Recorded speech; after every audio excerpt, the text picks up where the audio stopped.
ಪ್ರವಿಶ್ಯ ಮಮ ವಾಚಮಿಮಾಂ ಪ್ರಸುಪ್ತಾಂ ಸಂಜೀವಯತ್ಯಖಿಲಶಕ್ತಿಧರಸ್ವಧಾಮ್ನಾ ಅನ್ಯಾಂಶ್ಚ ಹಸ್ತಚರಣಶ್ರವಣತ್ವಗಾದೀನ್ ಪ್ರಾಣಾನ್ನಮೋ ಭಗವತೆ ಪುರುಷಾಯ ತುಭ್ಯಂ. ಯಾ ವರ್ಣಪದವಾಕ್ಯಾರ್ಥಗದ್ಯಪದ್ಯಸ್ವರೂಪಿಣಿ ವಾಚಿ ನರ್ತಯತು ಕ್ಷಿಪ್ರಂ ಮೇಧಾನ್ ದೇವಿ ಸರಸ್ವತಿ. ಸರ್ವವೇದಾಂತ ಸಿದ್ಧಾಂತ ಗೋಚರಂ ತಮಗೋಚರಂ ಗೋವಿಂದಂ ಪರಮಾನಂದಂ ಸದ್ಗುರುಂ ಪ್ರಣತೋಸ್ಮ್ಯಹಂ. ಶ್ರುತಿಸ್ಮೃತಿಪುರಾಣಾನಾಂ ಆಲಯಂ ಕರುಣಾಲಯಂ ನಮಾಮಿ ಭಗವತ್ಪಾದಂ ಶಂಕರಂ ಲೋಕಶಂಕರಂ. ನಮಸ್ತಸ್ಮೈ ಭಗವತೆ ಶಂಕರಾಚಾರ್ಯರೂಪಿಣೆ ಯೇನ ವೇದಾಂತ ವಿದ್ಯೇಯಂ ಉದ್ಧೃತ ವೇದಸಾಗರಾತ್. ಸದಾತ್ಮಧ್ಯಾನನಿರತಂ ವಿಷಯೇಭ್ಯಃ ಪರಾಂಗುಖಂ ನೌಮಿ ಶಾಸ್ತ್ರೇಷು ನಿಷ್ಣಾತಂ ಚಂದ್ರಶೇಖರ ಭಾರತೀಂ. ನನ್ನ ವಿವೇಕ ಚೂಡಾಮಣಿಯ ಬಂಧುಗಳೇ, ಈ ಕಾರ್ಯಕ್ರಮದ ದತ್ತಿ ಪ್ರಾಯೋಜಕರಂತಹ ಶ್ರೀಯುತ ನಟರಾಜ್ ಹಾಗೂ ಅವರ ಪರಿವಾರದವರೇ, ಎಲ್ಲ ಹಿರಿಯರೇ, ನನ್ನ ಮತ್ತು ನಿಮ್ಮೆಲ್ಲರ ಹೃದಯ ಗುಹೆಯಲ್ಲಿ ನಿಂತು ಬುದ್ಧಿಯನ್ನು ಪ್ರಚೋದಿಸ್ತಾ ಇರುವಂಥ ಮಹಾಚೈತನ್ಯಕ್ಕೆ ಅನಂತ ಪ್ರಣಾಮಗಳನ್ನು ಸಲ್ಲಿಸ್ತಾ ಇವತ್ತಿನ ಈ ತರಗತಿಯ ಚಿಂತನೆಗೆ ಮುಂದಾಗ್ತಾ ಇದ್ದೇನೆ. ನಿನ್ನೆ ದಿವಸ ಅನ್ನಮಯ ಕೋಶದ ವಿಚಾರವನ್ನು ನಾವು ಮಾಡಲಿಕ್ಕೆ ತೊಡಗಿದ್ವು. ಆ ಅನ್ನಮಯ ಕೋಶ ಅಂದರೆ ಈ ಸ್ಥೂಲ ಶರೀರ, ಇದು ಆತ್ಮ ಅಲ್ಲ. ಇದರ ಒಳಕ್ಕೆ ಇರುವಂತಹ ಪ್ರಾಣಮಯ ಕೋಶ ಅದು ಆತ್ಮ ಅಲ್ಲ. ಅದಕ್ಕಿಂತಲೂ ಒಳಕ್ಕಿರುವಂತಹ ಮನೋಮಯ ಕೋಶ ಅದು ಆತ್ಮ ಅಲ್ಲ.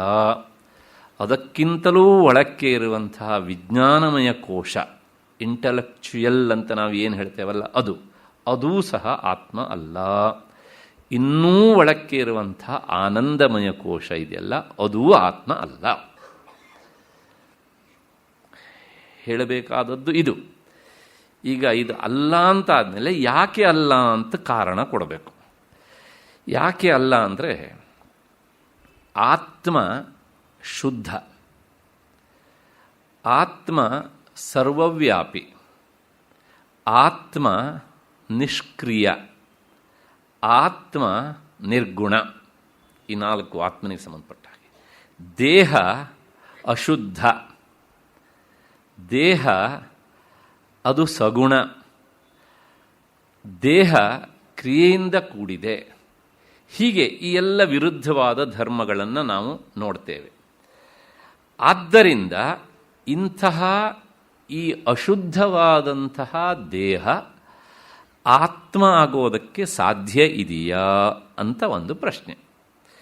ಅದಕ್ಕೋಸ್ಕರ ನಿನ್ನೆ ದಿವಸ ದೇಹೋಯಂ ಅನ್ನಭವನಃ ಅಂತ ಹೇಳಿ, ಅನ್ನಮಯಸ್ತು ಕೋಶ, ಇದು ಹುಟ್ಟಿದ್ದು ಅನ್ನದಿಂದ, ಈಗ ಬೆಳೀತಾ ಇರುವುದು ಅನ್ನದಿಂದ, ಮುಂದೆ ಬದುಕಿರುವುದು ಅನ್ನದಿಂದ ಅಂತ ಹೇಳಿ, ಅನ್ನೇನ ಜೀವತಿ ವಿನಶ್ಯತಿ ತದ್ವಿಹೀನ, ಅದಿಲ್ಲದೆ ಅದು ನಾಶವಾಗಿ ಹೋಗುತ್ತೆ. ಇದಿಷ್ಟು ಅಲ್ಲಿ ಏನು ಹೇಳಿದಂಗಾಯ್ತು, ಅನ್ನದಿಂದ ಹುಟ್ಟತ್ತೆ, ಅನ್ನದಿಂದಿರತ್ತೆ, ಅನ್ನ ಇಲ್ಲದಿದ್ದಾಗ ಸಾಯತ್ತೆ. ಅಂದರೆ ಹುಟ್ಟು ಸಾವಿಗೆ ಒಳಗಾಗುವ ದೇಹ ಹುಟ್ಟು ಸಾವು ರಹಿತವಾದ ಆತ್ಮ ಆಗೋದಕ್ಕೆ ಸಾಧ್ಯವಾ ಅಂತ ಪ್ರಶ್ನೆ. ಆದ್ದರಿಂದ ದೇಹ ಆತ್ಮ ಅಲ್ಲ ಒಂದು. ಇನ್ನು ಅಶುದ್ಧಿಯ ವಿಚಾರಕ್ಕೆ ಬಂದರೆ, ತ್ವಕ್, ಚರ್ಮ, ಮಾಂಸ, ರುಧಿರ, ಅಸ್ಥಿ. ಚರ್ಮ ಮತ್ತು ಒಳಚರ್ಮ, ಮಾಂಸ, ರಕ್ತ, ಮೂಳೆ, ಪುರುಷ ಅಂದರೆ ಮಲ, ಇವುಗಳಿಂದ ಕೂಡಿದ್ದು ದೇಹ, ಹೊಲಸಿನ ತಾಣ. ಇದು ಆತ್ಮ ಆಗತ್ತಾ ಅಂತ ಪ್ರಶ್ನೆ. ಅದಕ್ಕೋಸ್ಕರ ನಾಯಂ ಸ್ವಯಂ ಭವಿತುಮರ್ಹತಿ ನಿತ್ಯ ಶುದ್ಧ. ಆದ್ದರಿಂದ ಈ ದೇಹ ಆತ್ಮ ಅಲ್ಲ ಅಂತ. ವಿವೇಕ ಚೂಡಾಮಣಿಯಲ್ಲಿ ಭಗವತ್ಪಾದರು ಹೇಳಿದಂತಹ ಈ ವಿಷಯಕ್ಕೆ ಪೂರಕವಾಗಿ ನಮ್ಮ ವೇದಾಂತ ಸಾಹಿತ್ಯದ ಬೇರೆ ಬೇರೆ ಗ್ರಂಥಗಳು ಈ ದೇಹದ ಬಗ್ಗೆ ಇನ್ನೊಂದು ಸ್ವಲ್ಪ ಪರಿಚಯ ಮಾಡಿಸ್ತವೆ. ಅದು ಅಶುದ್ಧವಾದದ್ದರಿಂದ ಆತ್ಮ ಅಲ್ಲ ಅಂತ. ಆ ಅಶುದ್ಧಿ ಹೇಗಿದೆ ಅಂತ ಸ್ವಲ್ಪ ನೋಡಿಬಿಟ್ರೆ ಆಗ ನಮಗೊಂದು ಸ್ವಲ್ಪ ಇದ್ರ ಮೇಲೆ ಇರುವ ಪ್ರೀತಿ ಕಡಿಮೆ ಆಗಬಹುದು. ಪ್ರೀತಿ ಕಡಿಮೆ ಆದರೆ ಏನು, ಅಕಸ್ಮಾತ್ತಾಗಿ ವೈರಾಗ್ಯ ಬಂದುಬಿಡಬಹುದು. ಬಂದ್ರಿ ಏನು ಅಂದರೆ ಏನೋ ಎಷ್ಟೋ ಜನ್ಮಾಂತರದ್ದು ಹರಿಯಿತು ಅಂತ ಸಂತೋಷ ಪಟ್ಕೊಳ್ಬಹುದು. ಅಷ್ಟು ಹಿನ್ನೆಲೆಯಲ್ಲಿ ಇದು ದೇಹದ ನಿಂದನೆ ಅಲ್ಲ, ಯಥಾರ್ಥ ಸ್ಥಿತಿ. ಅದನ್ನು ನಾವು ತಿಳ್ಕೊಳ್ಬೇಕು. ನಮ್ಮ ಈ ಸ್ಥೂಲ ದೇಹ ಇದೆಯಲ್ಲ, ಇದಕ್ಕೆ ಎರಡು ರೂಪಗಳಿವೆ. ಒಂದು ಲೌಕಿಕವಾದ ರೂಪ, ಅದನ್ನು ಹೇಳುತ್ತೆ ಮೆಡಿಕಲ್ ಸೈನ್ಸ್ ಮತ್ತು ಬಯಾಲಜಿ ಎಲ್ಲ. ಇನ್ನೊಂದು ಪಾರಮಾರ್ಥಿಕವಾದ ರೂಪ, ಅದನ್ನು ಹೇಳುತ್ತೆ ಯೋಗಶಾಸ್ತ್ರ ಮತ್ತು ವೇದಾಂತ. ಇಲ್ಲಿ ಇದು ಈ ಎಲ್ಲ ಕೊಳೆಯಿಂದ ಕೂಡಿದ್ದಾದ್ರಿಂದ ಈ ದೇಹ ಆತ್ಮ ಅಲ್ಲ ಅಂತ ಹೇಳೋದಕ್ಕೆ ಹೊರಟಿದೆ. ಆದ್ದರಿಂದ ಅದರ ಲೌಕಿಕ ಮುಖವನ್ನು ಮಾತ್ರ ನಿಮ್ಮ ಮುಂದೆ ಇಡ್ತೇನೆ. ಇಷ್ಟಾದ್ಮೇಲೂ ಸಹ ಇದರಲ್ಲಿ ಪ್ರೀತಿ ಇದ್ದರೆ ಪ್ರೀತಿ ಇಟ್ಕೊಳ್ಳೋಣ, ಸಂತೋಷ. ನನ್ನನ್ನು ಸೇರಿದ ಹಾಗೆ ಈ ಮಾತು. ದೇಹ, ತ್ವಕ್, ಚರ್ಮ, ಮಾಂಸ, ರುಧಿರ, ಇಷ್ಟರ ಬಗ್ಗೆ ಈ ಶ್ಲೋಕದಲ್ಲಿ ಬಂದಿದೆ. ಇದನ್ನು ಸ್ವಲ್ಪ ಬಿಡಿಸೋಣ, ಇನ್ನೂ ಸ್ವಲ್ಪ ಮುಂದಕ್ಕೆ ಹೋಗಿ. ಏನಿದೆ ಅಂದರೆ, ಪ್ರಾಚೀನರು ಈ ದೇಹವನ್ನು ಪರಿಚಯಿಸ್ತಾರೆ. ಹೇಗೆ ಅಂದರೆ, ಅವರೆಲ್ಲ ಹಿಂದಿನ ಕಾಲದವರು ಈ ಕೆಜಿ, ಕ್ವಿಂಟಲು ಇನ್ನು ಹುಟ್ಟದೇ ಇರುವ ಮೊದಲೇನೆ ಇದನ್ನೆಲ್ಲ ಆಳೋದು ಸುರಿದು ಲೆಕ್ಕ ಹಾಕಿಟ್ಬಿಟ್ಟಿದ್ದಾರೆ. ಹಾಗಾಗಿ ಅವರ ಆ ಲೆಕ್ಕದ ಶಬ್ದಗಳೆಲ್ಲ ಬಹಳ ವಿಚಿತ್ರವಾಗಿರುತ್ತವೆ. ಫಲ ಅಂದರೆ ಅದೊಂದು ತೂಕ. ಕುಡವ ಅಂದರೆ ಅದೊಂದು ರೀತಿಯ ಅಳತೆ. ಈ ನಮ್ಮಲ್ಲೆಲ್ಲ ನಿಮಗೆ ಗೊತ್ತೇ, ನಿಮಗೆ ಪಾಯಿಲಿ, ಸೇರು, ಅಚ್ಚೇರು ಅಂತೆಲ್ಲ ಇತ್ತು. ನಮಗೆ ಗೊತ್ತು, ಪ್ರಾಯಶಃ ನಮ್ಮ ಮುಂದಿನ ತಲೆಮಾರಿಗೆ ಹಂಗಂದ್ರೆ ಏನು ಅಂತಂದರೆ ಅದನ್ನು ಅರ್ಥ ಮಾಡಿಸೋದಕ್ಕೂ ನಮ್ಮ ಹತ್ರ ಆಗೋದಿಲ್ಲ. ಯಾಕಂದರೆ ಅರ್ಥ ಮಾಡಿಸ್ಲಿಕ್ಕೆ ಬೇಕಾದಂಥ ಇನ್ಸ್ಟ್ರೂಮೆಂಟು ನಮ್ಮ ಹತ್ರ ಇರೋದಿಲ್ಲ ಅಲ್ವಾ. ಹಿಂದೆ ನಿಮಗೆಲ್ಲ ಗೊತ್ತಿರಬೇಕು, ಒಂದು ಲ್ಯಾಟಿನ್ ಅಂತ ಇರ್ತಿತ್ತು, ಕಬ್ಬಿಣದ್ದು. ಅದಕ್ಕೆ ಗ್ಲಾಸ್ ಹಾಕೋದು, ದಿನ ಸಂಜೆ ಅದನ್ನು ತೊಳೆಯೋದು, ಆಮೇಲೆ ಆ ಗ್ಲಾಸನ್ನು ಅದು ಫಿಕ್ಸ್ ಮಾಡೋದು, ಒಳಗಡೆಯಿಂದ ಬತ್ತಿ ಸೀಮೆ ಎಣ್ಣೆ ಹಾಕಿ ಅದನ್ನು ಉರಿಸೋದು ಅಂತ. ಇವತ್ತು ಅಲ್ಲ ಅಲ್ವಾ. ಹೀಗೆ ನಮ್ಮ ಪ್ರಾಚೀನರು ಇದ್ರ ಬಗ್ಗೆ ಅವರಿದ್ದಾದಂತಹ ಶಬ್ದಗಳಿಂದ ಹೀಗೆ ಅಂತ ತಿಳಿಸಿದ್ದಾರೆ. ಫಲ ಅಂತ ಒಂದು ಶಬ್ದ ಇದೆ. ಒಂದು ಫಲ ಅಂದರೆ ಇವತ್ತು ಅದನ್ನು ನಾವು ನಮಗೆ ಅರ್ಥ ಆಗುವ ಹಾಗೆ ಬೇಕು ಅಂತ ಹೇಳಬೇಕು ಅಂತ ಸುಮಾರು 40 ಗ್ರಾಮ್ ಅಂತ ಇಟ್ಕೊಳ್ಬೋದು. ನಾನು ಅದನ್ನು ಸುಮಾರು ಅಳದು ಸುರಿದು ಇಷ್ಟ ಆಗತ್ತೆ ಅಂತ, ಯಾಕೆಂದರೆ ಒಂದಿಷ್ಟು ತಲೆ ಬಿಸಿ ಮಾಡ್ಕೊಳ್ಬೇಕಲ್ಲ ಹೀಗೆ ಅಂತ. ನಮಗೆ ಅರ್ಥ ಆಗೋದ್ರ ಜೊತೆಗೆ ಬೇರೆಯವರಿಗೆ ಅರ್ಥ ಮಾಡಿಸ್ಬೇಕು ಅಂತಾದಾಗ ಇವತ್ತಿನ ಜನ ಎಲ್ಲಿ ನಿಂತಿದ್ದಾರೋ ಅವರಿಗೆ ಅರ್ಥ ಆಗುವ ಶಬ್ದದಲ್ಲಿ ಹೇಳಬೇಕಲ್ಲ. ಅದಕ್ಕೋಸ್ಕರ ಹೇಳಿದರೆ ಒಂದು ಫಲ ಅಲ್ಲ, ಫಲ ಅಂದರೆ ಹಣ್ಣು ಅಂತ. ಸಂಸ್ಕೃತದಲ್ಲಿ ಫಲ ಅನ್ನೋದಕ್ಕೆ ಬಹಳಷ್ಟು ಅರ್ಥಗಳಿವೆ. ಫ್ಲೆಶ್, ಮಾಂಸ ಎನ್ನುವ ಅರ್ಥವೂ ಉಂಟು, ಬೇರೆ ಬೇರೆ ಅರ್ಥ ಉಂಟು, ತುಂಬ ಅರ್ಥಗಳಿವೆ. ಇನ್ನೊಂದು ಅರ್ಥ ಫಲ ಅಂದರೆ ಅದು ಅಳತೆ. ಎಷ್ಟು ಅಂತ ಕೇಳಿದರೆ, ಒಂದು ಫಲ ಅಂದರೆ ಸುಮಾರಾಗಿ 4 ತೊಲೆ. ಇವತ್ತು ಆ ತೊಲೆನೂ ಸಹ ಔಟ್ಡೇಟೆಡ್. ಯಾಕೆಂದರೆ ಒಂದು ತೊಲೆಗೆ ಆ್ಯಕ್ಚುಲಾಗಿ ಹೇಳಬೇಕೆಂದ್ರೆ ಸುಮಾರು 11.25 ಗ್ರಾಮ್. ಇವತ್ತು ಆ ಕಾಲು ಗೀಲೆಲ್ಲ ಹೋಗ್ಬಿಟ್ಟಿದೆ. ಹಾಗಾಗಿ ತಿಳ್ಕೊಳ್ಬೇಡಿ, ಅವರಿಗೂ ಸುಲಭ, ನಮಗೂ ಸುಲಭ. ಅದಕ್ಕೋಸ್ಕರ 10 ಗ್ರಾಮ್ ಅಂತ ಒಂದು ತೊಲೆ ಅಂತ ಮಾಡಿಬಿಟ್ರು. 1/4 ಗ್ರಾಮ್ ಎಲ್ಲೋ ಹೋಯ್ತೋ ಗೊತ್ತಿಲ್ಲ, ಗೊತ್ತಾಯ್ತಾ. ಸುಲಭ ಲೆಕ್ಕಕ್ಕೆ. ಅದು ಎಲ್ಲೋ ಹೋಯ್ತು ಅಂತ ಮತ್ತೆ ನಾನು ಹೇಳಬೇಕಾದಿಲ್ಲ, ನಿಮಗೆ ಗೊತ್ತು, ಹೀಗೆ ಗೊತ್ತಾಗುತ್ತೆ. ಹೀಗೆ ಈ ಒಂದು ಫಲ ಅಂದರೆ ಇವತ್ತಿನ ಒಂದು ಕಾಲದ ಸ್ಥಿತಿಯಲ್ಲಿ ನಾನು ಲೆಕ್ಕ ಹಾಕಿ ಹೇಳೋದಾದರೆ ಸುಮಾರು 40 ಗ್ರಾಮ್ ಅಂತ. ಇವಾಗ ಲೆಕ್ಕ ಹಾಕ್ಕೊಳ್ಬೋದು ನೀವು. ಮತ್ತು ನಾನು ಪೂರ್ತಿ ಗ್ರಾಮ, KG ಲೆಕ್ಕದಲ್ಲೇ ಹೇಳ್ತೇನೆ, ಪೂರ್ತಿ ಮಾಡಿ ಹೇಳಿಬಿಡ್ತೇನೆ, ಯಾಕೆಂದರೆ ತಲೆ ಬಿಸಿ ಬೇಡ ಅಂಥೇಳಿ. ಮತ್ತು ಇನ್ನೊಂದುಂಟು ಕುಡವ ಅಂತ. ಕುಡವ ಅಂದರೆ ಸಾಮಾನ್ಯವಾಗಿ ಅರ್ಧ ಸೇರು ಮತ್ತು 3/4 ಸೇರುಗಳ ಮಧ್ಯೆಯಲ್ಲಿ ಬರುವಂಥ ಒಂದು ಅಳತೆ ಪ್ರಮಾಣ. ಇಷ್ಟನ್ನು ಅಂದರೆ ನಾವು ಸ್ಥೂಲವಾಗಿ ಸುಲಭ ಆಗತ್ತೆ ಅನ್ನೋ ದೃಷ್ಟಿಯಿಂದ ಅರ್ಧ ಸೇರು ಅಂತ ಇಟ್ಕೊಳ್ಬೋದು. ಅಷ್ಟು ಹಿನ್ನೆಲೆಯಲ್ಲಿ ಇವಾಗ ಈ ದೇಹದ ಹೊಲಸನ್ನು ನಾವು ಲೆಕ್ಕ ಹಾಕಬೇಕು. ಯಾಕೆಂದರೆ ಇದು ಆತ್ಮ ಅಲ್ಲ ಅನ್ನೋದಕ್ಕೆ ಒಂದು, ಮತ್ತು ಇದ್ರ ಮೇಲೆ ನಾವು ಎಷ್ಟು ಪ್ರೀತಿ ಇಟ್ಕೊಳ್ಬೇಕು ಅನ್ನೋದಕ್ಕೊಂದು ನಮಗೊಂದು ವ್ಯವಸ್ಥೆ ಸಿಗುತ್ತೆ ಆ ಹಿನ್ನೆಲೆಯಲ್ಲಿ.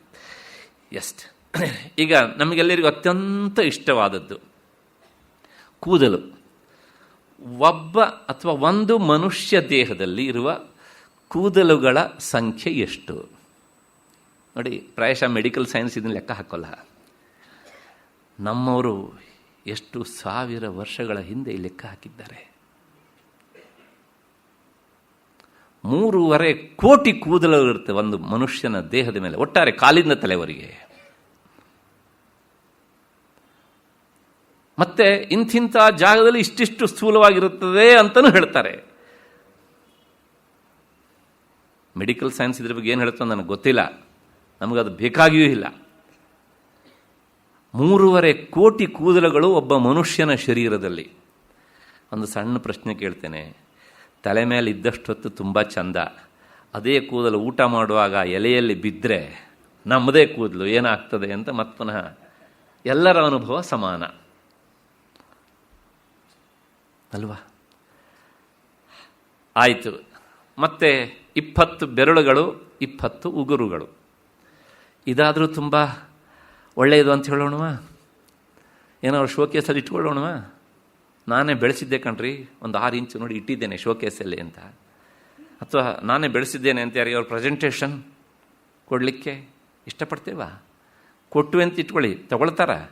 ಪ್ರಾಣಿದಾರು ತಗೊಳ್ತಾರೆ, ಮನುಷ್ಯಂದಾರು ಬೇಡಪ್ಪ ಅಂತಾರೆ.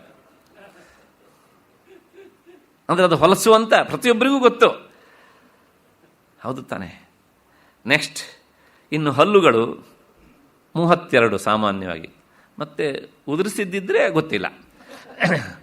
ಸ್ಥೂಲವಾಗಿ ಒಂದು ಮನುಷ್ಯ ದೇಹದಲ್ಲಿರುವಂಥ ಹಲ್ಲುಗಳ ಸಂಖ್ಯೆ 32 ಅಂತ. ಪ್ರಶ್ನೆ ಇಷ್ಟೇ, ಈಗ ನೋಡಿ, ಈ ಉಗುರು, ಈ ಹಲ್ಲು, ಮತ್ತು ಈ ಕೇಶ, ಕೂದಲು, ಇವೆಲ್ಲದಕ್ಕೂ ಸಹ ಎಷ್ಟು ಬೆಲೆ ಕೇಳಿದರೆ ಇವುಗಳ ಹಣೆ ಬರ ಹೇಗೆ ಅಂದರೆ, ಅದು ಆವಾವ ಜಾಗದಲ್ಲಿ ಇದ್ರೆ ಮಾತ್ರ ಬೆಲೆ. ಆ ಜಾಗ ಬಿಟ್ಟು 1 ಇಂಚ್ ಈತೆ ಸರಿದ್ರು ಸಹ ಅದಕ್ಕೆ 3 ಬಿಲ್ಲಿ ಬೆಲೆ ಇಲ್ಲ. ಆ ಹಲ್ಲು ಬಾಯಲ್ಲಿದ್ದರೆ ಅದಕ್ಕೆ ಎಷ್ಟು ಬೆಲೆ? ಅಕಸ್ಮಾತಾಗಿ ಅಲ್ಲಾಡ್ತಾ ಇತ್ತು, ಬಿದ್ದೋಯ್ತು, ಅದನ್ನು ಪ್ಯಾಕ್ ಮಾಡಿ ಜೇಬಲ್ಲಿ ಇಟ್ಕೊಳ್ತೇವೆ ನಾವು ಅಲ್ಲ? ಡಾಕ್ಟರ್ ಹೋಗಿ ಕೀಳಿಸ್ತೇವೆ, ಡಾಕ್ಟ್ರೇ ಹಲ್ಲು ಕಿತ್ತಿದ್ದೀರಿ, ದುಡ್ಡನ್ನು ಕೊಟ್ಟಿದ್ದೇನೆ, ಆ ಹಲ್ಲನ್ನಾದರೂ ನನಗೆ ಕೊಡ್ರಿ ಅಂತ ಕೇಳ್ತೇವಾ? ಇಲ್ಲೋ ಅಲ್ಲ. ಯಾಕೆ? No use. ಮತ್ತಷ್ಟೇ ಅಲ್ಲ, ಏನು ಪ್ರಯೋಜನ ಇಲ್ಲ, ಮತ್ತು ಪರಮ ಹೊಲಸು ಅಲ್ವಾ? ಅದು ಎಷ್ಟು ಹೊಲಸು ಅಂತ ಕೇಳಿದ್ರೆ ಪ್ರಾಯಶಃ ನೀವು ಆ ಟ್ರೀಟ್ಮೆಂಟಿಗೆ ಹೋದಾಗ ಗೊತ್ತಾಗುತ್ತೆ ನಿಮಗೆ. ಅದರಿಂದ ಬರುವ ದುರ್ನಾಥವನ್ನು ಅನುಭವಿಸಿದವರಿಗೆ ಗೊತ್ತಿರುತ್ತೆ. ಇದು ಹೊಲಸಲ್ವಾ? ಆಯಿತು, 3 ಆಯಿತು. ಮತ್ತು ಇನ್ನು ಫ್ಲೆಶ್, ಮಾಂಸ ಎಷ್ಟಿದೆ ಅಂತ ಕೇಳಿದರೆ ಸಾಮಾನ್ಯವಾಗಿ ಸ್ವಲ್ಪ ಆ ಕಡೆ ಈ ಕಡೆ ಆಗ್ಬೋದು. ಇದು ಒಂದು ಮನುಷ್ಯ ದೇಹದಲ್ಲಿ ಸುಮಾರಾಗಿ 40 kg ಮಾಂಸಗಳು ಇರ್ತವೆ. ನೋಡಿ ಹೇಗೆ ಲೆಕ್ಕ ಅವರಿದ್ದು ಅಂತ.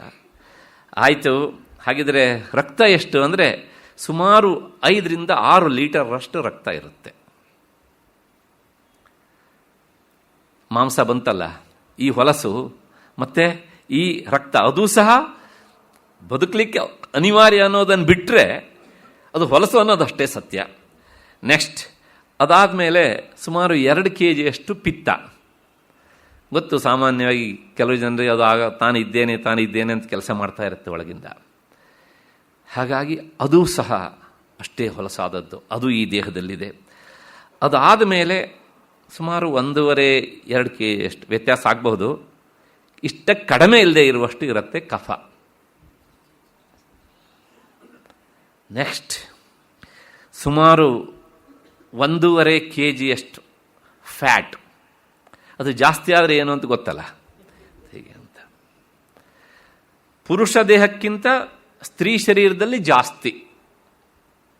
ಅದಕ್ಕೋಸ್ಕರಲೇ ದಯವಿಟ್ಟು ಯಾರು ತಪ್ಪು ತಿಳ್ಕೊಳ್ಬೇಡಿ, ಅದು ನಮ್ಮ ಶಾಸ್ತ್ರ ಏನಂತ ಅದನ್ನು ಹೇಳ್ಬಿಡ್ತೇನೆ. ಪುರುಷ ದೇಹ ದಾಹ ಆಗುವುದಕ್ಕಿಂತ ಹೆಚ್ಚು ಸಮಯ ಸ್ತ್ರೀ ದೇಹ ದಹನ ಆಗುವುದಕ್ಕೆ ಬೇಕು ಅಂತ ಹೇಳುತ್ತೆ. ಏನು ಸೂಕ್ಷ್ಮವಾಗಿ ಅಬ್ಸರ್ವ್ ಮಾಡಿದ್ದಾರೆ ನೋಡಿ ಅದನ್ನು. ಆ ಫ್ಯಾಟಿನ ಅಂಶದಿಂದಾಗಿ ಅದು ಪೂರ್ತಿ ದಾಹ ಆಗುವುದಕ್ಕೆ ಹೆಚ್ಚು ಸಮಯ ಬೇಕು ಅಂತ.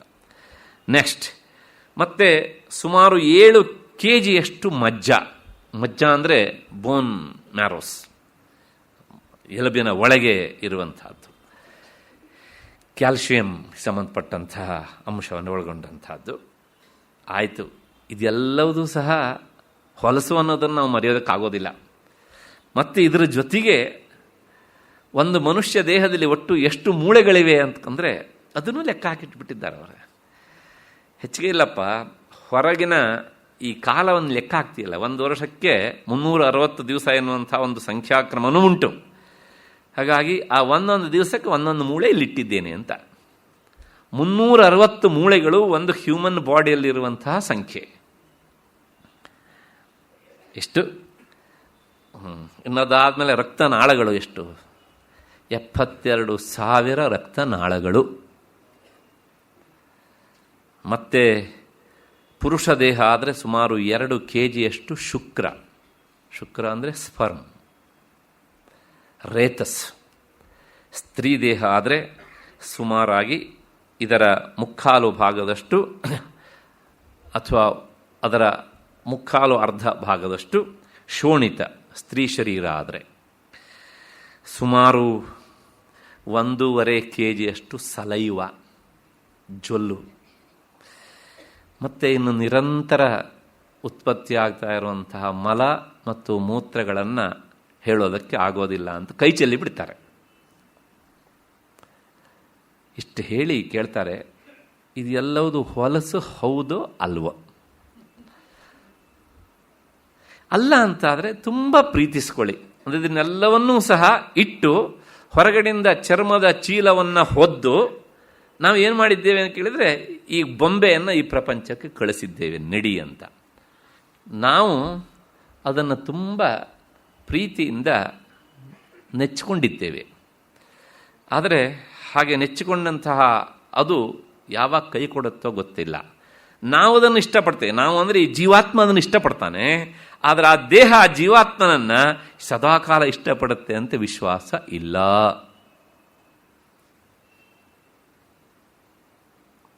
ಈಗ ವಿವೇಕ ಚೂಡಾಮಣಿ ಬರೋಣ. ಈಗ ಕೇಳ್ತಾರೆ, ಇಂತಹ ಕೊಳಕು ದೇಹ, ಇದು ಕೊಳಕು ಹೌದು ಅಲ್ಲೋ ಅಂತ ವಿಚಾರ ಮಾಡೋದಕ್ಕೆ ಬೇಕಿದ್ರೆ ಇದನ್ನೆಲ್ಲ ತೆಗೆದು ಒಂದು 6 ತಾಸು ಈಚೆ ಇಟ್ಬಿಡಿ. ಈಗ ಏನೇನು ಹೇಳಿದ್ದೇನಲ್ಲ ನಾನು, ಇವುಗಳ ಕಂಡೀಷನ್ ಹೇಗಿರುತ್ತೆ ಅಂತ ಊಹಿಸಿಕೊಳ್ಳಿ. ಅಲ್ಲಿಗೆ ಇದು ನನ್ನ ದೇಹ ಅಂತ ನಾವು ಪ್ರೀತಿಸ್ತಾ ಇರೋದು ಏನನ್ನ? ಈ ಹೊಲಸನ್ನ. ಈ ಹೊಲಸು ಆತ್ಮ ಆಗೋದಕ್ಕೆ ಸಾಧ್ಯವಾ ಅನ್ನೋದು ವೇದಾಂತದ ಪ್ರಶ್ನೆ. ಹಾಗಾಗಿ ಸ್ಥೂಲವಾದಂತಹ ಈ ಹೊಲಸಿನಿಂದ ಕೂಡಿದಂತಹ ಶರೀರ ಅಂದರೆ ಅನ್ನಮಯ ಕೋಶ ಇದು ಆತ್ಮ ಅಲ್ಲ. ಪ್ರಾಯಶಃ ನಾವು ಇದನ್ನು ಪ್ರತಿದಿನವೂ ಒಂದು ಸಲ ಮೆಲುಕು ಹಾಕಿಕೊಂಡ್ರೆ ಆಗ ನಮಗೆ ಸ್ವಲ್ಪ ಇದರ ಮೇಲಿರುವಂಥ ಪ್ರೀತಿ ಕಡಿಮೆ ಆಗಬಹುದೋ ಏನೋ. ತೀವ್ರ ವಿಚಾರ ಮಾಡ್ತಾ ಮಾಡ್ತಾ ಹೋದರೆ ಅಕಸ್ಮಾತ್ತಾಗಿ ವೈರಾಗ್ಯ ಬಂದರೂ ಬರಬಹುದೋ ಏನೋ ಗೊತ್ತಿಲ್ಲ. ಅದು ಅವರವರ ಸಂಸ್ಕಾರಕ್ಕೆ ಸಂಬಂಧಪಟ್ಟಿದ್ದು. ಇನ್ನು ಮತ್ತೆ ಕೆಲವು ಜನರಿಗೆ ಏನೂ ಆಗದೇನೂ ಇರಬಹುದು. ಅಷ್ಟು ಹಿನ್ನೆಲೆಯಲ್ಲಿ ಈ ರೀತಿಯಲ್ಲಿ ಭಗವತ್ಪಾದರು ಆ ಅನ್ನಮಯ ಕೋಶವಾದಂಥ ಸ್ಥೂಲ ಶರೀರ ಅದು ಆತ್ಮ ಆಗೋದಕ್ಕೆ ಸಾಧ್ಯ ಇಲ್ಲ ಅಂತ ಹೇಳಿ ಮತ್ತೆ ಮುಂದಿನ ವಿಚಾರವನ್ನು ತಿಳಿಸಿಕೊಡ್ತಾರೆ. ಇದು ಅಶುದ್ಧವಾದದ್ರಿಂದ ಆತ್ಮ ಅಲ್ಲ, ಮತ್ತೆ ಇದು ಪರಿಚ್ಛಿನ್ನವಾದದ್ರಿಂದ ಆತ್ಮ ಅಲ್ಲ ಅಂತೆಲ್ಲ ಹೇಳಿ ಆ ನಿತ್ಯ ಶುದ್ಧ ಸದಾ ಶುದ್ಧನಾದ ಮತ್ತು ಅಜಹ ಹುಟ್ಟದೇ ಇರುವವನು, ದೇಹ ಹುಟ್ಟತ್ತೆ, ಆತ್ಮನಿಗೆ ಸಾವಿಲ್ಲ, ಆದರೆ ದೇಹ ಸಾಯತ್ತೆ, ಹೀಗೆಲ್ಲ ಹೇಳ್ತಾ ಈ ದೇಹ ಆತ್ಮ ಅಲ್ಲ. ದೇಹೋನಾತ್ಮ ಅನಿತ್ಯತ್ವಾತ್ ಅಶುದ್ಧತ್ವಾತ್ ಕೇಶಾದಿವತ್. ಸಾಮಾನ್ಯವಾಗಿ ಶಾಸ್ತ್ರದಲ್ಲಿ ಒಂದು ಲಾಜಿಕ್ ಇರುತ್ತೆ, ತರ್ಕ ಮಾಡೋದು ಅಂತ. ಆ ತರ್ಕಕ್ಕೆ ಪಕ್ಷ, ಸಾಧ್ಯ, ಹೇತು ಅಂತೆಲ್ಲ ಇರಬೇಕು. ಉದಾಹರಣೆಗೆ ಈ ಮಳೆಗಾಲದಲ್ಲಿ ಹಳ್ಳಿಯ ಭಾಗದಲ್ಲಿ ನೋಡಿದರೆ ಪರ್ವತದಿಂದ ಹೊಗೆ ಬಂದ ಹಾಗೆ ಕಾಣುತ್ತೆ. ಆಗ ಒಬ್ಬ ಈಗ ತಾನೇ ಶಾಸ್ತ್ರ ಓದಲಿಕ್ಕೆ ಪ್ರವೇಶ ಮಾಡಿದ ವಿದ್ಯಾರ್ಥಿ ಹೇಳ್ತಾನೆ, ಪರ್ವತೋ ವನ್ಹಿಮಾನ್, ಅಂದರೆ ಈ ಪರ್ವತ ಬೆಂಕಿಯಿಂದ ಕೂಡಿದೆ ಅಂತಾನೆ. ಅಲ್ಲಿ ಬೆಂಕಿ ಇದೆ ಅನ್ನೋದನ್ನು ಸಾಧಿಸಬೇಕು ಅವನು. ಹೇಗೆ ಅಂದರೆ ಧೂಮಾತ್, ಅಲ್ಲಿ ಹೊಗೆ ಕಾಣಿಸ್ತಾ ಇದೆ ಅಂತ. ಅಲ್ಪಪ್ಪ ಹೊಗೆ ಕಾಣಿಸ್ತಾ ಇದೆ ಸರಿಯಪ್ಪ, ನೀವು ಹೊಗೆ ಇದ್ದಲ್ಲೆಲ್ಲ ಬೆಂಕಿ ಇದೆ ಅಂತ ಹೇಗಪ್ಪ ಹೇಳ್ತೀಯೇ? ಮಹಾನ ಸವತು, ನಮ್ಮನೆ ಅಡುಗೆ ಮನೆಯಂತೆ ಅಂತಾನೆ ಅವನು. ಒಂದು ದೃಷ್ಟಾಂತ ಕೊಡ್ತಾನೆ ಹೇಗೆ ಅಂತ. ಇವಾಗ ಹೊಗೆ ಇರೋದಿಲ್ಲ ಬಿಡಿ, ಹಳೆ ಕಾಲದ ವಿದ್ಯಾರ್ಥಿ ಅವನು, ಈ ಕಾಲದವನಲ್ಲ ಅಲ್ವಾ. ಹಾಗೆಯೇ ಅಲ್ಲಿ ಬೆಂಕಿ ಇದೆ ಅಂತ ಸಾಧಿಸಬೇಕು, ಮತ್ತೆ ಅದು ಎಲ್ಲಿದೆ ಅಂತ ಹೇಳಬೇಕು, ಅದಕ್ಕೊಂದು ದೃಷ್ಟಾಂತ ಕೊಡಬೇಕು. ಈ ಲಾಜಿಕ್ಕಿಗೆ ಈ ಎಲ್ಲ ಪಕ್ಷ, ಸಾಧ್ಯ, ಹೇತು ಅಂತೆಲ್ಲ ಇರಬೇಕು. ಹಾಗೆ ಇಲ್ಲೂ ಸಹ ದೇಹ ನ ಆತ್ಮ, ಈ ದೇಹ ಆತ್ಮ ಅಲ್ಲ, ಆತ್ಮ ಅಲ್ಲ ಅನ್ನೋದನ್ನು ಸಾಧಿಸಬೇಕು. ಹೇಗೆ ಅಂದರೆ ಅನಿತ್ಯತ್ವಾತ್, ಇದು ಅನಿತ್ಯ, ಇದು ಅಶಾಶ್ವತ. ಹೇಗೆ ಅಂದರೆ ಕೇಶವತ್, ತಲೆಯ ಕೂದಲಿನಂತೆ. ಹೀಗೆ ಅದನ್ನು ಸಾಧಿಸ್ತಾ ಹೋಗ್ತಾರೆ. ಅದಾದ ಮೇಲೆ ಆ ಅನಿತ್ಯ ಅನ್ನೋದನ್ನು ಇನ್ನೂ ಬಲವಾಗಿ ಸಾಧಿಸೋದಕ್ಕೆ ಮುಂದಿನ 157ನೆಯ ಶ್ಲೋಕ ಹೊರಟು ಮುಂದಕ್ಕೆ ನಿಂತಿದೆ. ಪೂರ್ವಂ ಜನೇರಪಿ ಮೃತೆ ರಥನಾಯಮಸ್ತಿ ಜಾತಕ್ಷಣ ಕ್ಷಣಗುಣೋ ನಿಯತಸ್ವಭಾವ ನೈಕೋ ಜಡಶ್ಚ ಘಟವತ್ ಪರಿದೃಶ್ಯಮಾನಃ ಸ್ವಾತ್ಮ ಕಥಂ ಭವತಿ ಭಾವವಿಕಾರವೆತ್ತ. ಇನ್ನೊಂದ್ಸಲ, ಪೂರ್ವಂ ಜನೇರಪಿ ಮೃತೆ ಅಥ ನಾಯಮಸ್ತಿ ಜಾತಕ್ಷಣ ಗುಣೋ ನಿಯತಸ್ವಭಾವ ನೈಕೋ ಜಡಶ್ಚ ಘಟವತ್ ಪರಿದೃಶ್ಯಮಾನಃ ಸ್ವಾತ್ಮ ಕಥಂ ಭವತಿ ಭಾವವಿಕಾರವೆತ್ತ. ಈ ಶರೀರ ಆತ್ಮ ಅಲ್ಲ ಅನ್ನೋದಕ್ಕೆ ಇನ್ನೊಂದು ಅನಿತ್ಯ, ಅಶಾಶ್ವತ ಎನ್ನುವಂಥ ದೃಷ್ಟಾಂತವನ್ನು ಕೊಟ್ಟು ಸಮರ್ಥನೆ ಮಾಡ್ತಾರೆ. ನೋಡೋಣ ಅದರ ತಾತ್ಪರ್ಯವನ್ನು. ಈ ಶರೀರ ಹುಟ್ಟುವುದಕ್ಕಿಂತ ಮೊದಲು ಮತ್ತು ಇದು ಸತ್ತ ಮೇಲೆ, ಅಂದರೆ ಸಾವಿಗೆ ತುತ್ತಾದ ಮೇಲೆ ಇದು ಇರುವುದಿಲ್ಲ, ಕಣ್ಣಿಗೆ ಕಾಣಿಸುವುದಿಲ್ಲ. ಒಂದು. ಇನ್ನೊಂದು, ಪ್ರತಿ ಕ್ಷಣದಲ್ಲೂ ಸಹ ಬದಲಾವಣೆ ಆಗ್ತಾ ಇರುತ್ತೆ ಇದು. ಎರಡನೇದು. ಮತ್ತು ಮೂರನೇದು, ನಿಯತ ಸ್ವಭಾವ, ಒಂದೇ ರೀತಿಯಾಗಿ ಇರುವಿಕೆ ಅನ್ನುವುದು ಇಲ್ಲ. ಮತ್ತೆ ಇದು ಭಿನ್ನವಾಗಿರುವುದು, ಒಬ್ಬರ ದೇಹಕ್ಕಿಂತ ಇನ್ನೊಂದು ದೇಹ ಬೇರೆ. ಹಾಗಾಗಿ ಇದು ಆತ್ಮ ಅಲ್ಲ. ಮತ್ತೆ ಐದನೇದು, ಇದು ಜಡ, ಇದು ಇನರ್ಟ್. ಮತ್ತೆ ಇದು ನಮ್ಮ ಕಣ್ಣಿಗೆ ಕಾಣಿಸುತ್ತದೆ, ಆದ್ದರಿಂದ ಆತ್ಮ ಅಲ್ಲ, ಆತ್ಮ ಕಣ್ಣಿಗೆ ಕಾಣಿಸೋದಿಲ್ಲ.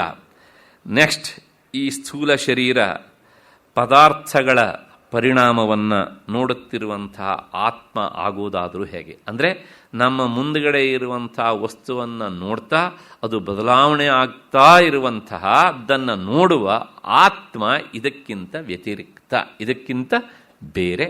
ಅಂಥ ಆತ್ಮ ಆಗೋದಕ್ಕೆ ಈ ಶರೀರ ಖಂಡಿತವಾಗಿಯೂ ಆಗೋದಿಲ್ಲ. ಇಷ್ಟು ಈ ಶ್ಲೋಕದ ತಾತ್ಪರ್ಯ. ಈಗ ವಿಚಾರ ಮಾಡೋಣ ಸ್ವಲ್ಪ. ಪೂರ್ವಂ ಜನೇರಪಿ, ಹುಟ್ಟುವುದಕ್ಕಿಂತ ಮೊದಲು ಶರೀರವನ್ನು ಯಾರಾದರೂ ನೋಡಿದ್ದಾರಾ? ನೋಡುವವನು ಶರೀರವು ಹುಟ್ಟಿರಬೇಕು. ಇವನು ಯಾವ ಶರೀರವನ್ನು ನೋಡಿರ್ತಾನೋ ಆ ನೋಡಲ್ಪಡುವ ದೇಹವು ಸಹ ಹುಟ್ಟುವುದಕ್ಕಿಂತ ಮೊದಲೇ ನೋಡಲ್ಪಟ್ಟಿಲ್ಲ. ಆಯಿತು, ಮೊದಲು ನೋಡಿಲ್ಲ, ಆ ದೇಹ ಸತ್ತೋಯ್ತು. ಸತ್ತ ಮೇಲೆ ನೋಡಿದ್ನ? ಇಲ್ಲ. ಅಲ್ಲಿ ಏನು ಹೇಳ್ದಂಗಾಯ್ತು? ಆದೌ ಅಂತೇಚ ಎನ್ನಾಸ್ತಿ ವರ್ತಮಾನೇಪಿ ತತ್ತಥ. ಇದೊಂದು ಲಾಜಿಕ್. ಯಾವುದು ಮೊದಲೂ ಇಲ್ಲವೋ ಕೊನೆಯಲ್ಲೂ ಇಲ್ಲವೋ ಅದು ಮಧ್ಯೆಯಲ್ಲಿ ಇದ್ರೂ ಇದ್ದಂತೆ ಅಲ್ಲ ಕಣ್ರಿ. ಹಾಗಿದ್ರೆ ಅದು ತೋರತ್ತೆ ಅಷ್ಟೇ. ಅದು ತೋರತ್ತೆ, ತೋರುವುದೆಲ್ಲ ಇರಬೇಕು ಅಂತಿಲ್ಲ. ಇರುವುದು ಯಾವುದು ಅಂತ ಕೇಳಿದರೆ ಮೊದಲೂ ಇರತ್ತೆ, ಈಗಲೂ ಇರತ್ತೆ, ಕೊನೆಯಲ್ಲೂ ಇರತ್ತೆ. ಅದು ಮಾತ್ರ ಇರತ್ತೆ ಅಂತ ಹೇಳಬೇಕು.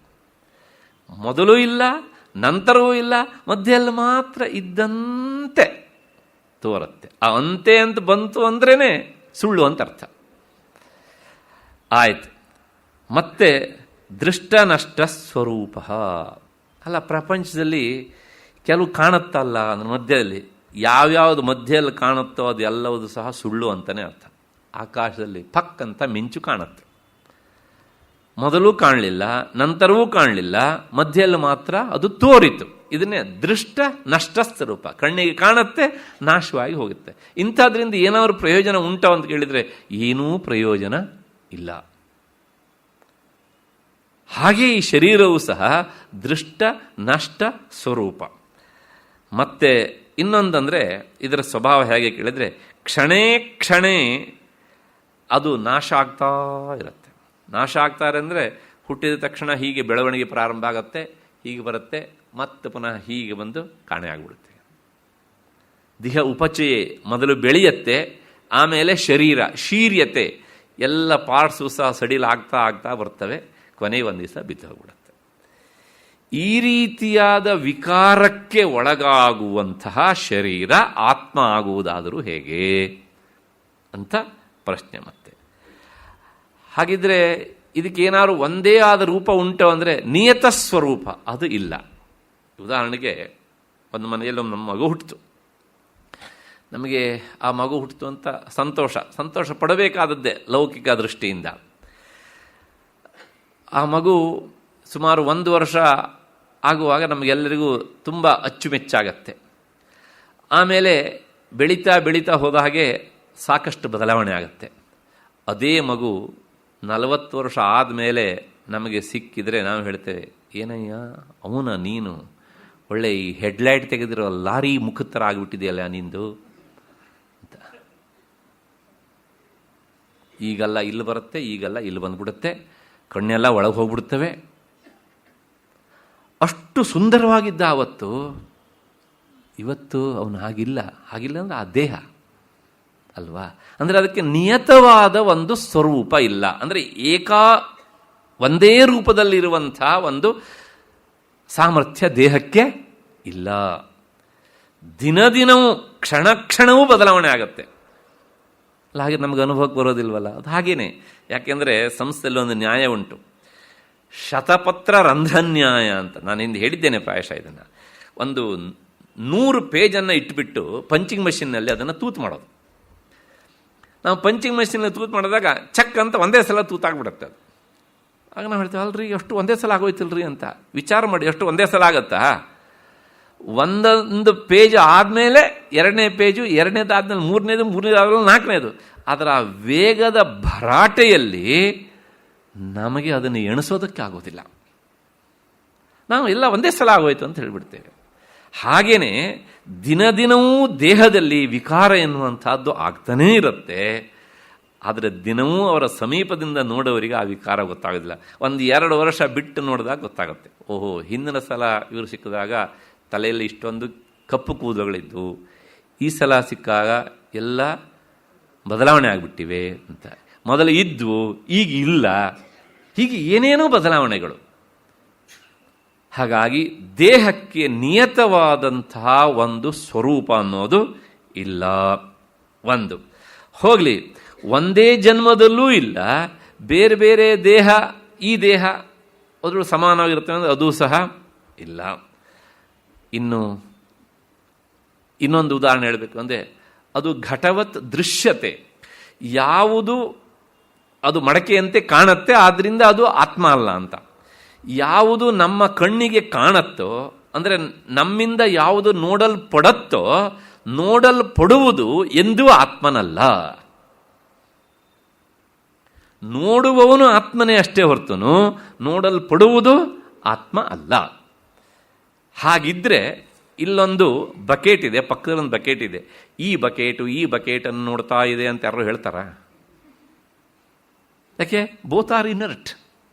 ಇದು ಜಡ, ಅದು ಜಡ. ಒಂದು ಜಡ ಇನ್ನೊಂದು ಜಡವನ್ನು ನೋಡೋದಿಲ್ಲ. ನೋಡುವಿಕೆ ಎನ್ನುವಂಥದ್ದು ಅದು ಚೈತನ್ಯ ಧರ್ಮವೇ ಅಷ್ಟೇ ಹೊರತು ಜಡದ ಸ್ವಭಾವ ಅಲ್ಲ. ಹಾಗೆಯೇ ಆತ್ಮ ದೇಹವನ್ನು ನೋಡ್ತಾನೆ, ಇದು ನೋಡಲ್ಪಡತ್ತೆ. ನೋಡಲ್ಪಡುವುದರಿಂದಲೇ ದೇಹ ಆತ್ಮ ಅಲ್ಲ.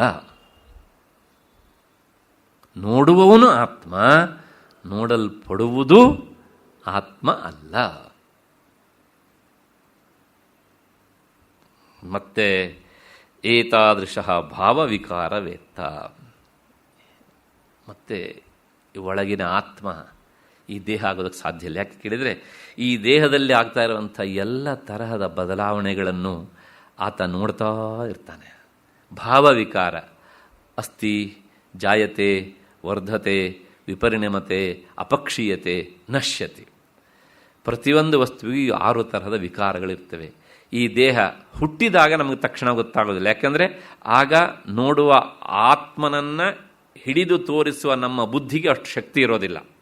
ಇಂಟೆಲೆಕ್ಚುಯಲ್ ಅಂತ ನಾವು ಏನು ಹೇಳ್ತೇವಲ್ಲ, ಅದಷ್ಟು ಬೆಳೆದಿರೋದಿಲ್ಲ. ಹಾಗಾಗಿ ನಮ್ಗೆ ಗೊತ್ತಾಗೋದಿಲ್ಲ ನಾವು ಹುಟ್ಟಿದ್ದೇವೋ ಇಲ್ವೋ ಅಂತ. ಆಮೇಲೆ ಗೊತ್ತಾಗೋದಕ್ಕೆ ಪ್ರಾರಂಭ ಆಗುತ್ತೆ. ಅಂದ ಮಾತ್ರಕ್ಕೆ ಆತ್ಮ ನೋಡೋದಿಲ್ಲ ಅಂತಲ್ಲ, ಆತ್ಮ ನೋಡ್ತಾನೆ. ಆತ್ಮನ ಇರುವಿಕೆಯನ್ನು ಪ್ರಕಟಪಡಿಸುವಂಥ ಇನ್ಸ್ಟ್ರೂಮೆಂಟ್ ಅಂತ ಮೈಂಡ್ ಮತ್ತು ಇಂಟೆಲೆಕ್ಚುಯಲ್ ಅವುಗಳು ಇನ್ನೂ ಬಲ್ತಿರೋದಿಲ್ಲ. ಕೊನೆಗೆ ಹಂತ ಹಂತವಾಗಿ ಎಲ್ಲವುದನ್ನು ಸಹ ನೋಡ್ತಾ ಬರ್ತಾನೆ. ನನಗೆ ಕಾಯಿಲೆ ಬಂದಿದೆ, ನನಗೇಂದ್ರೆ ಈ ದೇಹಕ್ಕೆ ಕಾಯಿಲೆ ಬಂದಿದೆ, ಇದಕ್ಕೆ ಆರೋಗ್ಯ ಇಲ್ಲ, ಇದೆಲ್ಲ ಭಾವವಿಕಾರಗಳು. ಅಂದರೆ ಹುಟ್ಟಿನಿಂದ ಹಿಡಿದು ಸಾಯುವವರೆಗೆ, ಕೊನೆಗೆ ಮರಣಾವಸ್ಥೆ ಬಂದಾಗಲೂ ಸಹ ಗೊತ್ತಾಗುತ್ತೆ. ಎಷ್ಟರ ಮಟ್ಟಿಗೆ, ಓಹೋ ನಾನಿನ್ನು ಬಹಳ ಕಾಲ ಇರುವುದಿಲ್ಲ, ಈ ದೇಹ ಬಿದ್ದು ಹೋಗುತ್ತೆ. ಮೂಢನಾದವನು ಏನು ಮಾಡ್ತಾನೆ, ನಾನು ಬಹಳ ಕಾಲ ಇರೋದ್ರೆ ಆತ್ಮನೇ ಸಾಯುತ್ತೆ ಅಂತ ಅಂದ್ಕೊಳ್ತಾನೆ. ವಿವೇಕಿ ಆದವನು ಏನು ಅಂದ್ಕೊಳ್ತಾನೆ, ಈ ದೇಹ ಇನ್ನು ಬಿದ್ದು ಹೋಗೋ ಕಾಲ ಬಂತು ಅಂತ. ಹೀಗೆ ಈ 6 ತರಹದ ವಿಕಾರಗಳಿಗೆ ಒಳಗಾಗುವಂತಹ ಈ ದೇಹ ಆತ್ಮ ಆಗುವುದಾದರೂ ಹೇಗೆ? ಆದ್ದರಿಂದ ದಿಸ್ ಬಾಡಿ ಈಸ್ ನಾಟ್ ಸೋಲ್ ಅಷ್ಟೇ. ಶರೀರ ಆತ್ಮನಲ್ಲ, ಆತ್ಮ ಶರೀರ ಆಗೋದಕ್ಕೆ ಸಾಧ್ಯ ಇಲ್ಲ. ಆದ್ದರಿಂದ ಇನ್ನೊಂದು ಲಾಜಿಕ್, ದೇಹ ನ ಆತ್ಮ, ಈ ದೇಹ ಆತ್ಮ ಅಲ್ಲ. ಯಾಕಲ್ಲಪ್ಪ ಕೇಳಿದರೆ, ದೃಶ್ಯತ್ವಾತ್, ಅದು ಕಣ್ಣಿಗೆ ಕಾಣಿಸತ್ತೆ, ಅಂದರೆ ಅದು ನೋಡಲ್ಪಡತ್ತೆ, ಆದ್ದರಿಂದ ಅದು ಆತ್ಮ ಅಲ್ಲ. ಅಲ್ಲ, ನೋಡಲ್ಪಡುವುದಲ್ಲ, ಆತ್ಮ ಅಲ್ಲ ಅಂತ ನೀನು ಹೇಗೆ ಹೇಳ್ತೀಯ ಅಂತ ಕೇಳಿದರೆ, ಘಟವತ್, ಮಡಿಕೆಯಂತೆ. ಮಡಿಕೆ ಕಣ್ಣಿಗೆ ಕಾಣುತ್ತೆ, ಅದರಿಂದ ಅದು ಆತ್ಮ ಅಲ್ಲ. ಹೇಗೋ ಹಾಗೆ. ಹೀಗೆ ಈ ದೇಹ ಆತ್ಮ ಅಲ್ಲ ಅಂತ. ಆದರೂ ಶಿಷ್ಯನಿಗೆ ಅನುಮಾನ, ಅಲ್ಲ ಗುರುಗಳೇ, ನನಗನ್ಸುತ್ತೆ ಇಲ್ರಿ, ದೇಹ ಆತ್ಮ ಅಂತ ಒಪ್ಕೊಂಡ್ಬಿಟ್ರೆ ಇಷ್ಟೆಲ್ಲ ಈ ಲಾಜಿಕ್ಕೆಲ್ಲ ಮಾಡೋ ಅವಶ್ಯಕತೆಯೇ ಇಲ್ವಲ್ಲ, ಸಲೀಸ ಒಪ್ಕೋಬೋಣ ಅಂತಂದರೆ ಅವಳು ಹೇಳ್ತಾರೆ, ಇಲ್ಲಪ್ಪ ನೋಡಿ, ಆ ಕಳಕಳಿ ಯಥಾರ್ಥ ವಿಷಯವನ್ನು ತಿಳಿಸ್ಲಿಕ್ಕೆ ಹೊರಟವನಿಗೆ ಯಾವಳು ತುಂಬ ಕಷ್ಟ ಆಗತ್ತೆ. ಸತ್ಯವನ್ನು ತಿಳಿಸೋದುಂಟಲ್ಲ ಬಹಳ ಕಷ್ಟ, ಅಸತ್ಯವನ್ನು ತಿಳಿಸೋದುಂಟಲ್ಲ ಬಹಳ ಸುಲಭ. ಅದಕ್ಕೇನು ಕಷ್ಟಪಡಬೇಕಾದದ್ದಿಲ್ಲ. ಹಾಗಾಗಿ ಸತ್ಯವನ್ನು ತಿಳಿಸೋದಕ್ಕೋಸ್ಕರ ತಾನೇ ಇಂಥ ಗ್ರಂಥಗಳು ಹೊರಟಿರೋದು. ಸುಳ್ಳನ್ನು ಹೇಳೋದಕ್ಕೆ ಗ್ರಂಥಗಳ ಅವಶ್ಯಕತೆ ಇದೆಯಾ? ಸುಳ್ಳನ್ನು ಹೇಳುವ ಗ್ರಂಥ ಅಂತ ಯಾರೋ ಬರೀತಾರಾ? ಇಲ್ಲ. ಯಾಕೆ ಹೇಳಿ? ಅದು ಬೇಕಾಗಿಲ್ಲರಿ. ದಿನ ಬೆಳಗಾವೆ ಸಂಜೆವರೆಗೆ ಅದೇ ಸಿಗತ್ತೆ ಹೊರಗಡೆಗೆ. ಅದಕ್ಕೆ ಯಾಕೆ ಗ್ರಂಥ ಬೇಕು? ಬೇಕಾಗಿಲ್ಲ. ಅದಕ್ಕೋಸ್ಕರ ಆ ಶಿಷ್ಯನ ಮನಸ್ಸಿನಲ್ಲಿ ಬಂದಂತಹ ಸಂಶಯವನ್ನು ಪರಿಹಾರ ಮಾಡೋದಕ್ಕೆ ಮತ್ತೆ ಇನ್ನೊಂದು ಹೇತು, ಉದಾಹರಣೆಯನ್ನು, ಕಾರಣವನ್ನು ಕೊಟ್ಟು ಸಮರ್ಥನೆ ಮಾಡ್ತಾರೆ. ಪಾಣಿಪಾದಾದಿಮಾನ್ ದೇಹ ನಾತ್ಮ ವ್ಯಂಗೇಪಿ ಜೀವನಾತ್ ತತ್ತಚ್ಛಕ್ತೇ ಅನಾಶಾಚ್ಚ ನ ನಿಯಮ್ಯೋ ನಿಯಾಮಕಃ. ಪಾಣಿಪಾದಾದಿಮಾನ್ ದೇಹ ನ ಆತ್ಮ ವ್ಯಂಗೇಪಿ ಜೀವನಾತ್ ತತ್ತಚ್ಛಕ್ತೇ ಅನಾಶಾಚ್ಚ ನ ನಿಯಮ್ಯ ನಿಯಾಮಕಃ.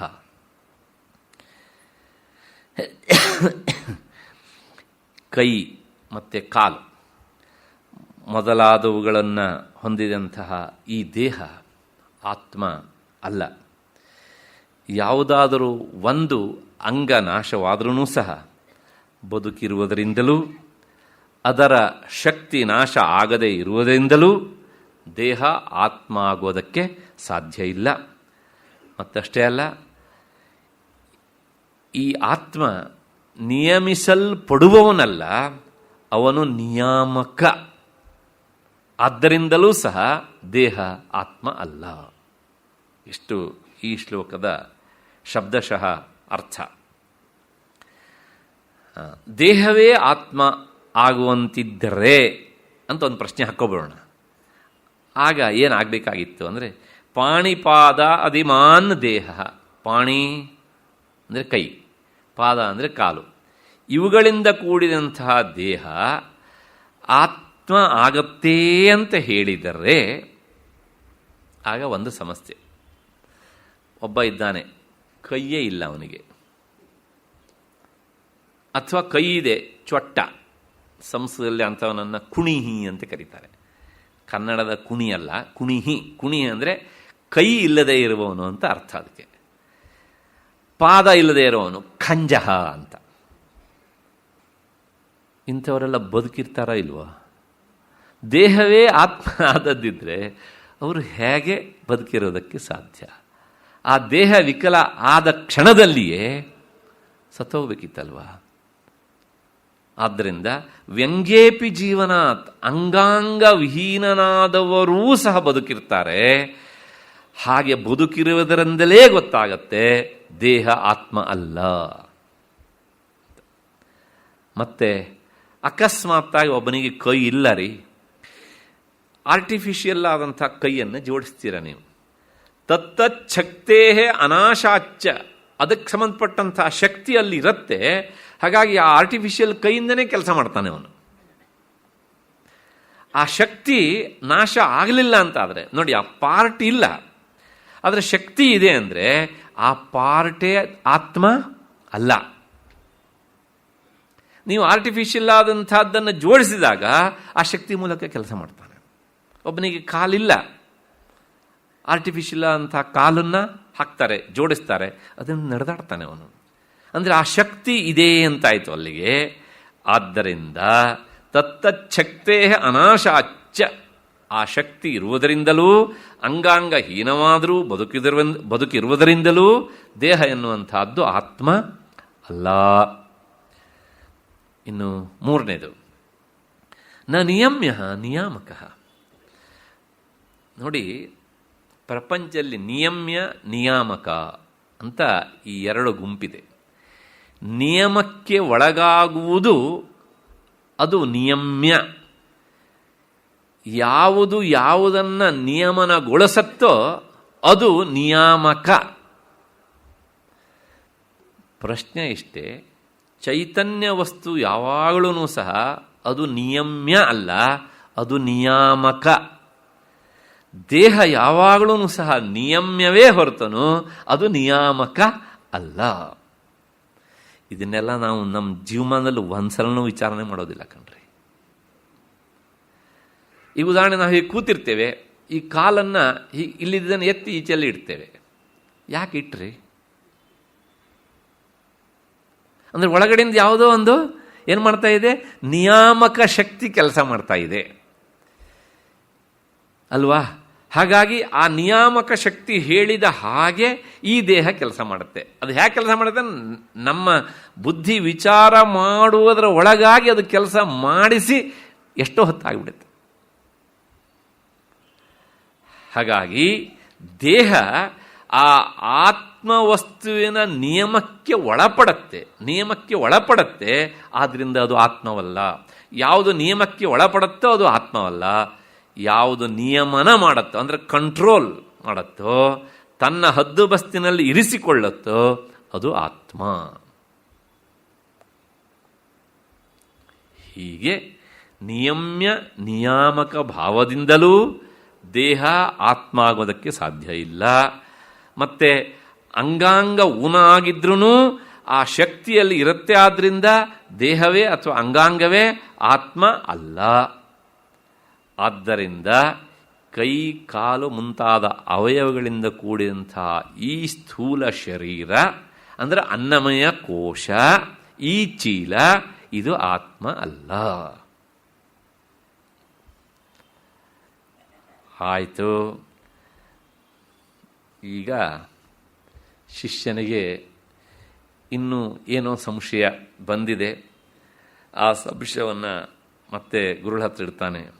ಆತ್ಮಭಿನ್ನತ್ವಂ ಉಪಪಾದ್ಯ ಆತ್ಮನ ತದ್ವಿಲಕ್ಷಣತ್ವಂ ವಿವೇಕದಾರ್ಢ್ಯಾಯ ಉಪದಿಶತಿ. ಆತ್ಮನಿಗೂ ದೇಹಕ್ಕೂ ಇರುವಂತಹ ಭೇದವನ್ನು ಸೂಕ್ಷ್ಮವಾಗಿ ಗಮನಿಸು ಅಂತ ಗುರುಗಳು ಶಿಷ್ಯನಿಗೆ ಹೇಳ್ತಾರೆ. 159ನೇ ಶ್ಲೋಕ. ದೇಹ ತದ್ಧರ್ಮ ತತ್ಕರ್ಮ ತದವಸ್ಥಾದಿ ಸಾಕ್ಷಿಣಃ ಸತೇವ ಸ್ವತಃ ಸಿದ್ಧಂ ತದ್ವೈಲಕ್ಷಣ್ಯಂ ಆತ್ಮನಃ. ಇನ್ನೊಂದು ಸಲ. ದೇಹ ತದ್ಧರ್ಮ ತತ್ಕರ್ಮ ತದವಸ್ಥಾದಿ ಸಾಕ್ಷಿಣಃ ಸತೇವ ಸ್ವತಃ ಸಿದ್ಧಂ ತದ್ವೈಲಕ್ಷಣ್ಯಂ ಆತ್ಮನಃ. ಈ ದೇಹ ಇದು ಹೇಗಿದೆ ಅಂತ ಕೇಳಿದರೆ, ದೇಹ ಮತ್ತು ಅದರ ಧರ್ಮಗಳು, ಅದರ ಕ್ರಿಯೆ, ಅದರ ಅವಸ್ಥೆಗಳು ಮುಂತಾದವುಗಳ ಸಾಕ್ಷಿಯೂ ಸತ್ ಸ್ವರೂಪನೂ ಆದ ಆತ್ಮನು ಅದಕ್ಕಿಂತ ಬೇರೆಯೆಂದು ತಾನಾಗಿಯೇ ಸಿದ್ಧವಾಗುತ್ತದೆ. ಇದಿಷ್ಟು ಈ ಶ್ಲೋಕದ ತಾತ್ಪರ್ಯ. ದೇಹಕ್ಕೆ ಒಂದು ಧರ್ಮ ಉಂಟಂತೆ. ಏನು ಧರ್ಮ? ಧರ್ಮ ಅಂದರೆ ಈ ಹೊರಗೆ ಹೇಳ್ತಾರಲ್ಲ, ಆ ಧರ್ಮ ಈ ಧರ್ಮ, ಇದು ಯಾವ ಧರ್ಮವೂ ಅಲ್ಲ. ವೇದಾಂತ ಹೇಳುವ ಧರ್ಮ ಅಂದರೆ ಸ್ವಭಾವ ಅಂತ ಅರ್ಥ. ದಯವಿಟ್ಟು ಯಾವ್ಯಾವುದೋ ಧರ್ಮ ಅಂತಂದ್ಬಿಟ್ರೆ ಆಮೇಲೆ ಅವ್ರೇನೋ ಧರ್ಮದ ಬಗ್ಗೆ ಎಲ್ಲ ಮಾತಾಡ್ತಾರ್ರಿ ಅಂತ ಅಂದ್ಕೊಳ್ಬೇಡಿ. ನಾನು ಹೇಳ್ತಾ ಇರೋದು ಈ ಯಾವುದೇ ಲೌಕಿಕವಾದಂಥ ವಿಷಯ ಅಲ್ಲ, ಶುದ್ಧ ವೇದಾಂತಕ್ಕೆ ಸಂಬಂಧಪಟ್ಟಂಥ ಧರ್ಮ. ದೇಹ ಧರ್ಮ ಅಂದರೆ ಸ್ವಭಾವ ಅಂತ. ದೇಹದ ಧರ್ಮ ಏನು ಅಂತಂದರೆ ಅದಕ್ಕೊಂದು ರೂಪ ಅನ್ನೋದುಂಟು, ಒಂದು ಆಕಾರ ಉಂಟು. ಪ್ರತಿಯೊಬ್ಬರ ದೇಹಕ್ಕೂ ಒಂದು ಆಕಾರ ಉಂಟಲ್ಲ, ಅದು ದೇಹ ಧರ್ಮ ಒಂದು. ಆಮೇಲೆ ಸ್ಪರ್ಶ, ನಾವು ಮುಟ್ಟೋದಕ್ಕೆ ಬರುತ್ತೆ, ಅದನ್ನು ಅಂದರೆ ನಮ್ಮ ಕೈಯಿಂದ ಅದನ್ನು ಮುಟ್ಟೋದಕ್ಕಾಗತ್ತೆ, ಅದು ಮುಟ್ಟಿಸಿಕೊಳ್ಳತ್ತೆ ಅಥವಾ ಮುಟ್ಟತ್ತೆ, ಇದು ಸಹ ದೇಹ ಧರ್ಮ.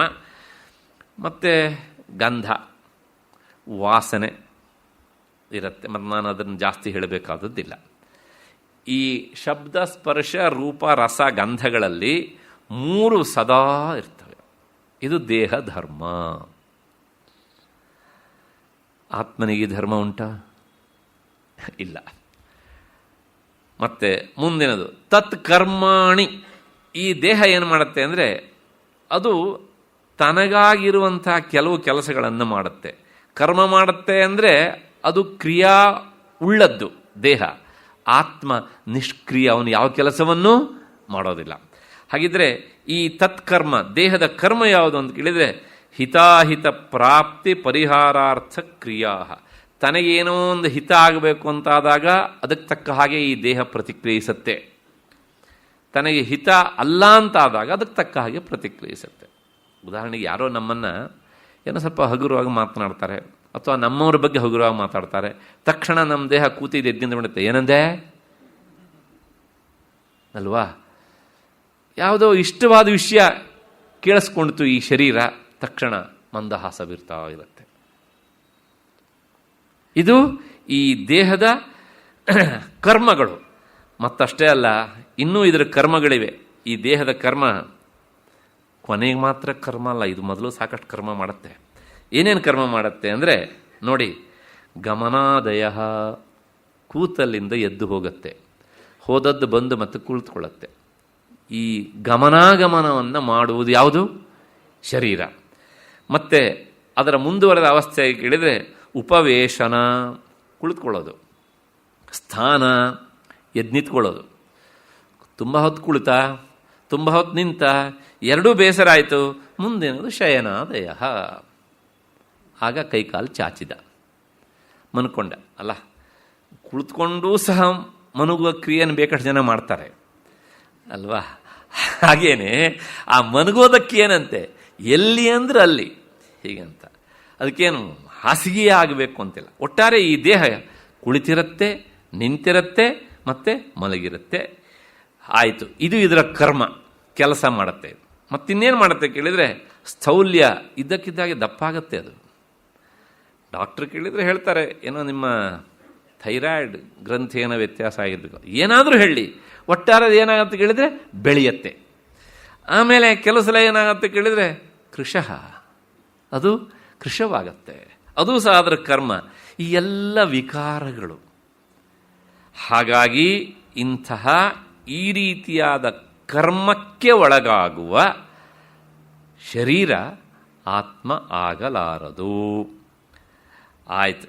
ಇದಾದಮೇಲೆ ಒಂದೇ ಶರೀರ ನೋಡಿ, ಬಾಲ್ಯಾವಸ್ಥೆಯಲ್ಲಿದ್ದ ಹಾಗೆ ಯೌವನಾವಸ್ಥೆಯಲ್ಲಿ ಇಲ್ಲ, ಯೌವನಾವಸ್ಥೆಯಲ್ಲಿದ್ದ ಹಾಗೆ ಪ್ರೌಢಾವಸ್ಥೆಯಲ್ಲಿ ಇಲ್ಲ, ಪ್ರೌಢಾವಸ್ಥೆಯಲ್ಲಿದ್ದ ಹಾಗೆ ವಾರ್ಧಕಾವಸ್ಥೆಯಲ್ಲಿ ಇಲ್ಲ. ಇದಿಷ್ಟನ್ನು ನಾವು ಎಲ್ಲೂ ಹೊರಗಡೆ ಹೋಗಿ ನೋಡಬೇಕಾದಿಲ್ಲ, ನಮ್ಮ ಶರೀರವನ್ನೇ ನೋಡಿಕೊಂಡ್ರೆ ಗೊತ್ತಾಗುತ್ತೆ. 5 ವರ್ಷದ ಹಿಂದೆ ಈ ಚರ್ಮ ಎಷ್ಟು ಚೆಂದ ಇತ್ತು, ಇವಾಗೆಲ್ಲ ಹೇಗೆ ಆಗಿದ್ದು ಕೇಳಿದ್ರೆ ಒಳ್ಳೆ ಈ ಮಾವಿನಣ್ಣು ಮೇಲಿನ ಸಿಪ್ಪೆ ಶ್ರಿಂಕ್ ಆದಂಗೆ ಶ್ರಿಂಕ್ ಆಗಿಬಿಟ್ಟಿದೆಯಲ್ಲಪ್ಪ ಅಂತ ಅಲ್ವಾ. ಈ ಎಲ್ಲ ಬದಲಾವಣೆಗಳಿದ್ದಾವಲ್ಲ, ಇದು ವಿಕಾರ, ಇದು ದೇಹದ ಕರ್ಮ. ಇಂತಹ ಕರ್ಮಕ್ಕೆ, ಕ್ರಿಯೆಗೆ, ವಿಕಾರಕ್ಕೆ, ಬದಲಾವಣೆಗೆ ಒಳಗಾಗುವಂತಹ ದೇಹ ಇದು ಆತ್ಮ ಆಗುವುದಾದರೂ ಹೇಗೆ? ಆತ್ಮ ಯಾವುದೇ ಬದಲಾವಣೆಗೆ ಒಳಗಾಗುವವನು ಅಲ್ಲ, ಅವನಲ್ಲಿ ಯಾವುದೇ ಕರ್ಮವೂ ಇಲ್ಲ, ಅವನು ಅವಿಕಾರಿ. ಆಯ್ತು. ಮತ್ತೆ ಆತ್ಮ ಎಲ್ಲವನ್ನೂ ಸಹ ಸಾಕ್ಷಿ, ನೋಡ್ತಾನೆ, ವಿಟ್ನೆಸ್ ಆಗ್ತಾನೆ ಅಷ್ಟೇ ಹೊರತುನು ಸಹ ಅವನು ಏನನ್ನೂ ಮಾಡುವವನಲ್ಲ, ಆಗುವವನಲ್ಲ. ಹಾಗಾಗಿ ಈ ದೇಹ ಎನ್ನುವಂಥದ್ದು ಅದು ಆತ್ಮ ಆಗಲಾರದು. ಯಾಕೆ ಅಂದರೆ ದೇಹ ಎಲ್ಲವನ್ನೂ ಆತ್ಮ ಎಲ್ಲವನ್ನೂ ನೋಡುವ ಸಾಕ್ಷಿಯೇ ಅಷ್ಟೇ ಹೊರತುನು ಅವನು ನೋಡಲ್ಪಡುವವನು ಅಲ್ಲ. ಆದ್ದರಿಂದಲೂ ಸಹ ಈ ದೇಹ ಅನ್ನಮಯ ಕೋಶ ಆತ್ಮ ಅಲ್ಲ. ಇಲ್ಲಿಗೆ 159ನೇ ಶ್ಲೋಕದ ಅರ್ಥವೂ ಆಯಿತು ಅಂತ ಅಂದ್ಕೊಳ್ಳೋಣ. ಮತ್ತು ಮುಂದೆ 160ನೇ ಶ್ಲೋಕಕ್ಕೆ ಹೋಗಬೇಕು. ಆ ಶ್ಲೋಕ ಹೇಳೋದಕ್ಕೆ ಕಾರಣ, ಒಂದು ದೇಹ ಅನಿತ್ಯ, ಅಶಾಶ್ವತ, ಮತ್ತು ಇನ್ನೊಂದು ಕಾರಣ ಅದು ಕಣ್ಣಿಗೆ ಗೋಚರಿಸುತ್ತೆ, ಗೋಚರಿಸುವುದರಿಂದಲೂ ದೇಹ ಆತ್ಮ ಆಗೋದಕ್ಕೆ ಸಾಧ್ಯ ಇಲ್ಲ ಎನ್ನುವಂಥ ಕಾರಣದಿಂದ ಈ ಶರೀರ ಅನ್ನಮಯ ಕೋಶ ಆತ್ಮ ಅಲ್ಲ ಅನ್ನೋದನ್ನು ಸಮರ್ಥನೆ ಮಾಡ್ತಾರೆ. 160ನೆಯ ಶ್ಲೋಕ. ಶಲ್ಯರಾಶಿ ಮಾಂಸಲಿಪ್ತ ಮಲಪೂರ್ಣ ಅತಿಕಶ್ಮಲ ಕಥಂ ಭವೇತ್ ಅಯಂ ವೇತ್ತ ಸ್ವಯಮೇತದ್ ವಿಲಕ್ಷಣ. ಇನ್ನೊಂದ್ಸಲ. ಶಲ್ಯರಾಶಿ ಮಾಂಸಲಿಪ್ತ ಮಲಪೂರ್ಣೋತಿ ಕಶ್ಮಲ ಕಥಂ ಭವೇತ್ ಅಯಂ ವೇತ್ತ ಸ್ವಯಂ ಏತದ್ ವಿಲಕ್ಷಣ. ಎಲುಬಿನ ರಾಶಿ, ಮಾಂಸಗಳಿಂದ ಆವೃತವಾದದ್ದು, ಮಲದಿಂದ ತುಂಬಿದ್ದು, ಅತ್ಯಂತ ಕೊಳಕಾದದ್ದು ಆದಂಥ ಈ ದೇಹ ಹೇಗೆ ತಾನೇ ಅದಕ್ಕಿಂತ ಬೇರೆಯಾದಂತಹ ಆತ್ಮನಾದೀತು? Question mark ಹಾಕಿಬಿಡ್ತಾರೆ. ಆಗೋದಕ್ಕೆ ಸಾಧ್ಯ ಇಲ್ಲವೇ ಇಲ್ಲ ಅಂತ ಉತ್ತರ. ಅದಕ್ಕೆ ಸ್ವಲ್ಪ ವಿಚಾರ ಮಾಡೋಣ. ಈಗ ತಾನೇ ನಾನು ಒಂದು ಹ್ಯೂಮನ್ ಬಾಡಿಯಲ್ಲಿ ಒಟ್ಟು ಎಷ್ಟು ಮೂಳೆಗಳಿರ್ತೇವೆ ಅಂತ ಹೇಳಿದ್ದೇನೆ. 360 ಮೂಳೆಗಳು. ನಾವು ಮರೆತು ಬಿಡ್ತೇವೆ ಅಂತ ವರ್ಷಕ್ಕಿಂತ ದಿವಸ ಅಂತ ಲೆಕ್ಕ ಇಟ್ಕೊಳ್ತೇವಲ್ಲ, ಅದರ ಜೊತೆಗೆ ಜೋಡಿಸಿಕೊಂಡಾದರೂ ಈ ದೇಹದಲ್ಲಿ ಇಷ್ಟು ಮೂಳೆಗಳಿವೆ ಅಂತ ನೆನಪಿಟ್ಟುಕೋ ಅಂತ ಹಾಗೆ ವ್ಯವಸ್ಥೆ ಮಾಡಿದ್ದಾರೆ ಅಂತ ಕಾಣುತ್ತೆ. ಪ್ರಾಯಶಃ ಮರಿಬೇಡ ನೀನು ಅಂತ ಅದನ್ನೇ ಹೇಳುತ್ತೆ ಆ ಶ್ಲೋಕದ ಮೊದಲನೇ ಶಬ್ದ ಶಲ್ಯರಾಶಿ ಅಂತ. ಇದೊಂದು ಹೊಸ ಶಬ್ದ. ಶಲ್ಯ ಅಂದ ತಕ್ಷಣ ನಮಗೆ 2 ಥರದ ಶಲ್ಯಗಳ ನೆನಪಿಗೆ ಬರ್ತಾರೆ. ಒಂದು ಮಹಾಭಾರತದ ಶಲ್ಯ, ವಿಚಿತ್ರವಾದ ಮಾವ ಅವನು. ನಕುಲ ಸಹದೇವರಿಗೆ ಮಾವ, ಸಹಾಯ ಮಾಡಿದ್ದು ಆ ಕಡೆಗೆ. ಒಂದು ರೀತಿಯ ಎಡಬಿಡಂಗಿ ಮಾವಂದಿರು ಇರ್ತಾರೆ ಪ್ರಪಂಚದೊಳಗೆ. ಇಂಥವರು ಏನು ಮಾಡೋಕ್ಕೂ ಬರೋದಿಲ್ಲ. ಅವನೊಬ್ಬ ಇದ್ನಲ್ಲ ಅಲ್ಲಿ ಮಾರೀಚ ಅಂತ, ಮಾವ ಮಾರೀಚ, ಮಾವ ಶಲ್ಯ ಅಂಥವರೆಲ್ಲ ಈ ಸೋದರ ಮಾವಂದಿರ ಪಟ್ಟಿಯಲ್ಲಿ ಹೇಗಿರಬಾರ್ದು ಅನ್ನೋದನ್ನು ಪ್ರಪಂಚಕ್ಕೆ ತೋರಿಸಿಕೊಟ್ಟಂತಹ ಮಹಾ ಮಾವಂದಿರು ಇವರೆಲ್ಲ. ಈ ಶಲ್ಯ ಅವನೊಬ್ಬ ಬಿಟ್ಬೇಡ, ನಮಗೆ ಅಪ್ರಸ್ತುತ. ಇನ್ನೊಂದು ಶಲ್ಯ ಅಂದರೆ ಸಾಮಾನ್ಯವಾಗಿ ಹಳೆ ಮೈಸೂರಲ್ಲಿ ಈ ಹೆಗಲ ಮೇಲೆ ಹಾಕ್ಕೊಳ್ತಾರಲ್ಲ, ಅದು ಶಲ್ಯ. ಟವಲ್ ಅಲ್ಲ, ಟವಲ್ ಅಣ್ಣ, ಬೇಕಾದ್ರೆ ಹಾಗೆ ನೆನಪು ಸುಲಭವಾಗಿರುತ್ತೆ. ಹಾಗಾಗಿ ಅದು ಶಲ್ಯ. ಬೇಕೆ ಸ್ವಲ್ಪ ಕಂಬಿ ಗಿಂಬಿ ಎಲ್ಲ ಇದ್ದರೆ ಅದು ಶಲ್ಯ. ಅದಕ್ಕೆ ಯಾಕೆ ಶಲ್ಯ ಅಂತ ಹೇಳ್ತಾರೋ ನನಗೆ ಗೊತ್ತಿಲ್ಲ, ಒಟ್ಟಾರೆ ಶಲ್ಯ ಅಂತ ಕರೀತಾರೆ. ಇದೆರಡೂ ಅಲ್ಲ ಇಲ್ಲಿ. ಶಲ್ಯ ಅಂದರೆ ನೋಡಿ, ಅದರ ನಿಜವಾದ ಅರ್ಥ ಮುಳ್ಳು ಅಂತ ಅರ್ಥ.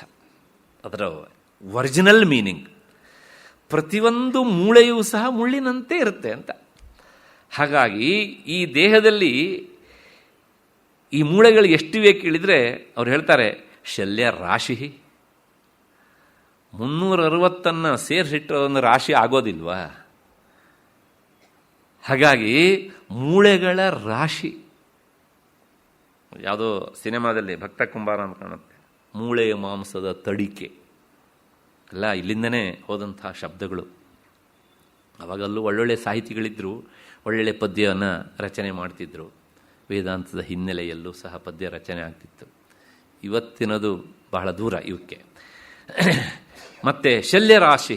ಸರಿ, ಇದರ ಮೇಲೆ ಹೇಗಿದೆ ಕೇಳಿದರೆ ಮಾಂಸಲಿಪ್ತ. ಆ ಮುಳ್ಳಿನ ಆಕಾರದಲ್ಲಿರುವಂಥ ನಿನ್ನ ಮೂಳೆ ನಿನಗೆ ಚುಚ್ಚದೇ ಇರಲಿ ಅಂಥೇಳಿ ಅದಕ್ಕೊಂದಿಷ್ಟು ಮಾಂಸವನ್ನು ಲೇಪನ ಮಾಡಿದ್ದಾನೆ, ಚುಚ್ಚದೇ ಇರಲಿ ಅಂಥೇಳಿ. ಆಯಿತು. ಮತ್ತೆ ಇನ್ನು ಸ್ವಲ್ಪ ಕೆಳಕ್ಕೆ ಬಂದರೆ ಏನಿದೆ ಕೇಳಿದರೆ ಮಲಪೂರ್ಣ. ಅದು ತುಂಬ್ತಾ ಇರುತ್ತೆ, ಖಾಲಿ ಆಗ್ತಾ ಇರುತ್ತೆ. ಅದೊಂದು ರೀತಿಯ ಸೆಪ್ಟಿಕ್ ಟ್ಯಾಂಕ್ ಹೀಗೆ. ಮತ್ತೆ ಕೊನೆಗೆ ಹೇಳ್ತಾರೆ, ಅದ್ರ ಬಗ್ಗೆ ಜಾಸ್ತಿ ಹೇಳೋದು ಬೇಡ, ಅತಿ ಕಶ್ಮಲ, ತುಂಬ ಹೊಲಸು ಅಂತ. ಇಂತಹ ಹೊಲಸಿನಿಂದ ಕೂಡಿದ್ದು ಈ ಮೂಳೆ ಚಕ್ಕಣ ಮತ್ತು ಈ ಮಾಂಸಗಳನ್ನು ಹೊತ್ತುಕೊಂಡಂಥದ್ದು, ಈ ಮಲದ ಬಕೆಟ್, ಇದು ಆತ್ಮ ಆಗತ್ತೇನಪ್ಪ ಅಂತ ಕೇಳ್ತಾರೆ. ಕಥಂ ಭವೇತ್, ಹೇಗೋ ಆಗತ್ತೆ? ಆತ್ಮ ಇದಕ್ಕೆ ತೀರ ವಿರುದ್ಧನಾದವನು, ಅವನು ಅತ್ಯಂತ ಪರಿಶುದ್ಧ. ಹೇಗೆ ಕೇಳಿದರೆ ವೇತ್ತ, ಎಲ್ಲವನ್ನು ಸಹ ತಿಳಿಯುವವನೇ ಅಷ್ಟೇ ಹೊರತುನು ಸಹ ಅವನು ತಿಳಿಯಲ್ಪಡುವವನಲ್ಲ. ಯಾವುದು ತಿಳಿಯಲ್ಪಡತ್ತೋ ಅದು ತಿಳಿಯುವ ಆತ್ಮ ಆಗೋದಿಲ್ಲ. ಈಗ ಉದಾಹರಣೆಗೆ ಇಲ್ಲಿ ಈ ಸ್ಪೆಕ್ಸ್ ಬಾಕ್ಸ್ ಇದೆ ಅಂತ ನನ್ನಿಂದ ಇದು ತಿಳಿಯಲ್ಪಡತ್ತೆ, ಇದು ತಿಳಿಯಲ್ಪಡತ್ತೆ, ಆದ್ದರಿಂದ ಇದು ಆತ್ಮ ಅಲ್ಲ. ನಾನು ತಿಳಿತೇನಲ್ಲ, ಆ ನಾನು ಎನ್ನುವ ಶಬ್ದಕ್ಕೆ ವಿಷಯವಾದವನು ಆತ್ಮ. ಇದು ಒಂದನ್ನು ನಾವು ಗಟ್ಟಿಯಾಗಿ ಇಟ್ಕೊಂಡ್ರೂ ಸಾಕು. ಎಲ್ಲೆಲ್ಲಿ ತಿಳಿಯುವವನು ಅವನು ಆತ್ಮ, ತಿಳಿಯಲ್ಪಡುವುದು ಆತ್ಮ ಅಲ್ಲ ಅಂತ. ಮತ್ತೆ ವೇತ್ತ ಸ್ವಯಂ ಏತದ್ ವಿಲಕ್ಷಣ. ಇದು ಹೇಗಿದೆ ಕೇಳಿದರೆ ಇದು ಈ ದೇಹಕ್ಕಿಂತ ತುಂಬ ವಿಲಕ್ಷಣವಾದಂಥದ್ದು. ಆತ್ಮಕ್ಕಿಂತ ದೇಹ ವಿಲಕ್ಷಣವಾದದ್ದು. ಇದಿಷ್ಟು ಈ ಶ್ಲೋಕದ ವಿವರಣೆ. ಆದರೆ ಗುರುಗಳು ಇದಕ್ಕೆ ವ್ಯಾಖ್ಯಾನ ಬರಿತಾ ಒಂದಿಷ್ಟು ಅಂಶವನ್ನು ಸೇರಿಸಿ ಕೊಡ್ತಾರೆ ನಮಗೆ. ಇನ್ನು ಏನೇನು ಉಂಟು ಅಂತ ಕೇಳಿದರೆ, ದೂಷಿಕ, ಈ ದೇಹದ ಹೊಲಸನ್ನು ಆವಾಗೊಂದ್ಸಲ ನಾನು ಹೇಳಿದ್ದೇನೆ, ಮತ್ತು ಇನ್ನೊಂದಿಷ್ಟು ಅಲ್ಲಿ ಹೇಳದೇ ಇದ್ದದ್ದನ್ನು ಇಲ್ಲಿ ಹೇಳ್ತಾರೆ. ದೂಷಿಕ ಅಂದರೆ ಈ ದೇಹದ ಕೊಳೆಯ ಇನ್ನೊಂದಿಷ್ಟು ಭಾಗ ಏನು ಅಂದರೆ ಕಣ್ಣಿನಿಂದ ಬರುವ ಮಲ, ಅದನ್ನು ದೂಷಿಕ ಅಂತ ಸಂಸ್ಕೃತ ಕರೆಯುತ್ತೆ. ಅದೂ ಸಹ ಕೊಳೆಯೇ, ಕಣ್ಣಿನ ಕೊಳೆ ಅಷ್ಟೇನೆ. ಅದಾದ ಮೇಲೆ ಸಿಂಘಾಣ, ಸಿಂಬಳ, ಅದು ಒಂದು ಕೊಳೆ. ಮತ್ತು ಪಿಂಜೂಷ ಅಂದರೆ ಕಿವಿಯಿಂದ ಬರುವಂತಹ ಕೊಳೆ, ಕುಗ್ಗೆ ಅಂತ ಹೇಳ್ತೇವಲ್ಲ ಅದು. ಇದಿಷ್ಟು ಸಹ ದೇಹದಿಂದಲೇ ಬರ್ತದೆ ಅಂತ ಆದಮೇಲೆ ಇದೆಲ್ಲವನ್ನೂ ಸಿದ್ಧಗೊಳಿಸುವ ಹೊಲಸು ಫ್ಯಾಕ್ಟ್ರಿ ಅಲ್ವ ಇದು ಹೇಗೆ ಆತ್ಮ ಆಗತ್ತೆ ಅನ್ನೋದು ಪ್ರಶ್ನೆ.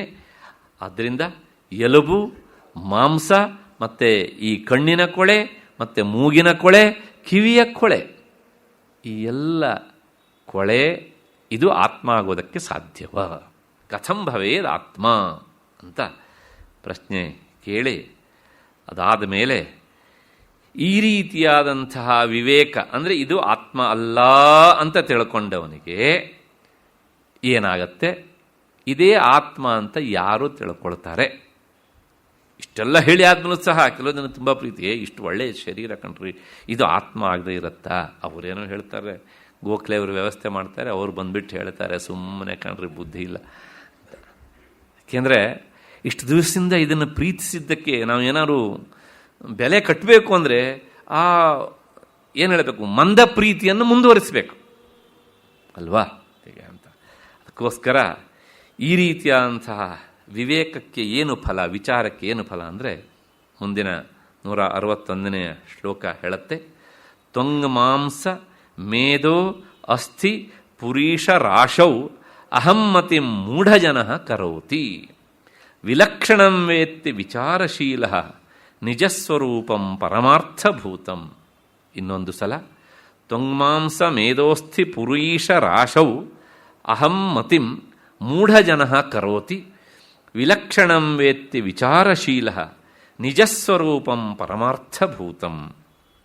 ಮೂಢನಾದವನು, ಅತ್ಯಂತ ದಡ್ಡ ಪ್ರಾಕೃತ ಪುರುಷ, ಸಂಸಾರದಲ್ಲಿ ಅತಿಯಾಗಿ ಆಸಕ್ತನಾದವನು, ಅವನು ಏನು ಮಾಡ್ತಾನೆ ಅಂದರೆ ಈ ಚರ್ಮ, ಮಾಂಸ, ಮೇಧಸ್ಸು ಮತ್ತು ಎಲುಬು, ಮಲಗಳ ರಾಶಿಯಲ್ಲಿಯೇ ಇದ್ದು ಇದೇ ನಾನು ಅಂತ ಅಂದ್ಕೊಳ್ತಾನೆ.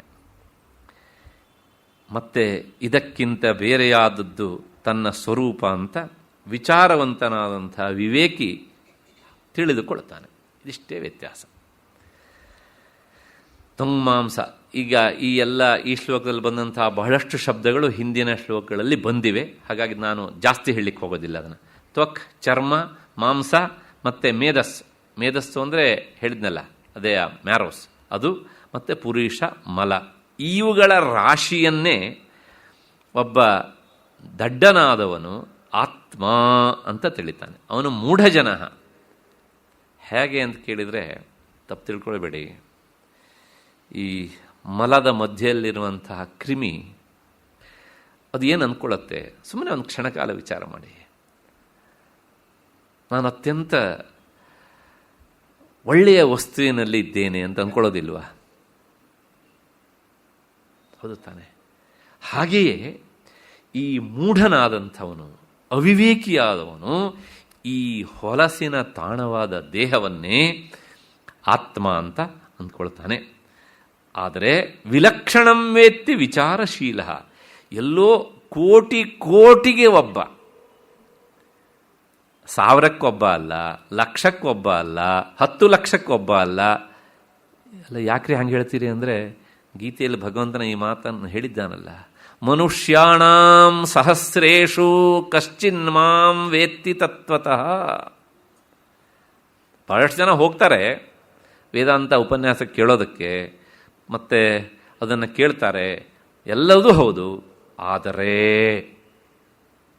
ಅದರೊಳಗೆ ತುದಿಗೆ ಹೋಗುವವರು ಎಷ್ಟು ಜನ ಕೇಳಿದರೆ ಕಶ್ಚಿತ್, ಒಬ್ಬ ಮಾತ್ರ.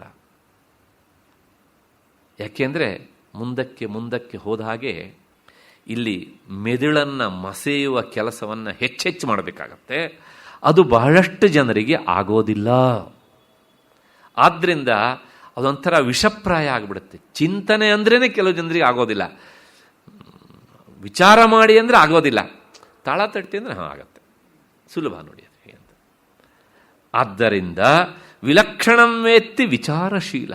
ಆದರೆ ವಿಚಾರವಂತನಾದವನು ಮಾತ್ರ ಈ ದೇಹಕ್ಕಿಂತ ವಿಲಕ್ಷಣನಾದಂಥವನು ಆತ್ಮ ಅಂತ ತಿಳ್ಕೊಂಡು ಅದೇ ತನ್ನ ಸ್ವರೂಪ, ನಿಜಸ್ವರೂಪಂ ಪರಮಾರ್ಥಭೂತಂ, ಅದು ನನ್ನ ನಿಜವಾದ ರೂಪ ಅಂತ ಆತ ಅಂದುಕೊಳ್ತಾನೆ. ದೇಹಾತಿರಿಕ್ತನಾದಂಥ ಆತ್ಮನೇ ನಾನು ಅಂತ ಆತ ಅಂದ್ಕೊಳ್ತಾನೆ. ಇಷ್ಟು ಈ 61ನೇ ಶ್ಲೋಕದ ವಿಚಾರ. ಏಕೆಂದರೆ ಈ ಶ್ಲೋಕದ ಬಹಳಷ್ಟು ವಿಚಾರಗಳು ಹಿಂದೆ ಬಂದಿದ್ದಾದ್ದರಿಂದ ಅದಕ್ಕೆ ಬಗ್ಗೆ ಜಾಸ್ತಿ ಹೇಳಬೇಕಾದದ್ದಿಲ್ಲ. 162ನೇ ಶ್ಲೋಕ, ಅದರೊಳಗೂ ಸಹ ಈ 62ನೇ ಶ್ಲೋಕ ಏನು ಹೇಳುತ್ತೆ ಅಂದರೆ, ದೇಹೋಹಮಿತ್ತೇವ ಜಡಸ್ಯ ಬುದ್ಧಿ ದೇಹೇ ಚ ಜೀವೇ ವಿದುಷಸ್ತ್ವಹಂ ಧೀಹಿ ವಿವೇಕ ವಿಜ್ಞಾನವತೋ ಮಹಾತ್ಮನಃ ಬ್ರಹ್ಮಾಹಮಿತ್ತೇವ ಮತಿಸ್ ಸದಾತ್ಮನಃ. ಇನ್ನೊಂದು ಸಲ, ದೇಹೋಹಂ ಇತ್ಯೇವ ಜಡಸ್ಯ ಬುದ್ಧಿ ದೇಹೇ ಚ ಜೀವೇ ಚ ವಿದುಷಸ್ತ್ವಹಂ ಧೀಹಿ ವಿವೇಕ ವಿಜ್ಞಾನವತೋ ಮಹಾತ್ಮನಃ ಬ್ರಹ್ಮಾಹಮಿತ್ಯೇವ ಮತಿಃ ಸದಾತ್ಮನಃ. ಮೂಢನಾದಂಥವನಿಗೆ ಈ ದೇಹವೇ ತಾನು ಎನ್ನುವಂತಹ ಬುದ್ಧಿ ಉಂಟಾಗಿರ್ತದೆ. ಆದರೆ ಇನ್ನೊಬ್ಬ ಇದ್ದಾನೆ, ಅವನು ಶಾಸ್ತ್ರಜ್ಞನಾದಂತಹ ವಿದ್ವಾಂಸನಿಗೆ ದೇಹದಲ್ಲೂ ಮತ್ತು ದೇಹ ವ್ಯತಿರಿಕ್ತವಾದಂತಹ ಆತ್ಮನಲ್ಲೂ ತಾನು ಎನ್ನುವಂತಹ ಬುದ್ಧಿ ಇರ್ತದೆ. ದೇಹ ಆತ್ಮರ ಭೇದಜ್ಞಾನವನ್ನು ತಿಳಿದಂಥ ಮಹಾತ್ಮನಿಗೆ ಯಾವಾಗಲೂ ತಾನು ಬ್ರಹ್ಮಸ್ವರೂಪವೇ ಆಗಿದ್ದೇನೆ ಎನ್ನುವಂತಹ ಬುದ್ಧಿ ಇರುತ್ತದೆ. ಹೀಗೆ ಈ ಶ್ಲೋಕದ ಅರ್ಥ. ಸ್ವಲ್ಪ ಸೂಕ್ಷ್ಮವಾದ ವಿಚಾರವನ್ನು ಹೇಳ್ತಾರೆ ಇದರೊಳಗೆ. ಒಬ್ಬ ಮಂದ ದಡ್ಡ, ಇನ್ನೊಬ್ಬ ವಿದ್ವಾಂಸ, ಇನ್ನೊಬ್ಬ ಆತ್ಮಜ್ಞಾನಿ. ಈ ಮೂವರೂ ಸಹ ಯಾವುದನ್ನು ಆತ್ಮ ಅಂತ ತಿಳ್ಕೊಳ್ತಾರೆ. ಒಂದೇ ಈ ದೇಹವನ್ನು ನೋಡಿದಾಗ ಅವನೇನು ಅಂದ್ಕೊಳ್ತಾನೆ, ಇವನೇನು ಅಂದ್ಕೊಳ್ತಾನೆ, ಇನ್ನೊಬ್ಬ ಏನು ಅಂದ್ಕೊಳ್ತಾನೆ ಅಂತ ನೋಡೋಣ. ಜಡಸ್ಯ, ಅಲ್ಲೊಂದು ಶಬ್ದ ಉಂಟು ಮೊದಲನೇ ಸಾಲಲ್ಲಿ, ಜಡ ಅಂತ. ಸಂಸ್ಕೃತದಲ್ಲಿ ಸಾಮಾನ್ಯವಾಗಿ ದಡ್ಡನನ್ನು ಜಡ ಅಂತ ಕರೀತಾರೆ. ಜಡ ಅನ್ನೋದಕ್ಕೆ ಅರ್ಥ ಇನರ್ಟ್ ಅಂತ ಅರ್ಥ. ಒಬ್ಬ ದಡ್ಡನಿಗೂ ಮತ್ತು ಇನರ್ಟ್ ಆದದ್ದಕ್ಕೂ ಏನೂ ವ್ಯತ್ಯಾಸ ಇಲ್ಲ ಎನ್ನುವ ಅರ್ಥದೊಳಗೆ ಜಡಹ ಅಂತ ಶಬ್ದ ಪ್ರಯೋಗ ಮಾಡ್ತಾರೆ. ಈ ಉದಾಹರಣೆಗೆ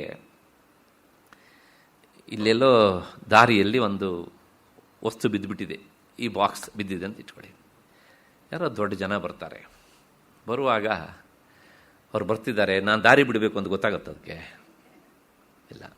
ಹಾಗೆ ಒಬ್ಬ ಪರಮ ದಡ್ಡ ಅಲ್ಲಿದ್ದರೆ ಅವನಿಗೂ ಸಹ ಏನೂ ಗೊತ್ತಾಗೋದಿಲ್ಲ. ಬೇಕಿದ್ರೆ ನಮ್ಮ ಪ್ರಧಾನಮಂತ್ರಿಯೇ ಬಂದ್ರೂ ಸಹ ಅಯ್ಯೋ ನನಗೇನೂ ಸಂಬಂಧ ಇಲ್ಲ ಅನ್ನುತ್ತಾರೆ.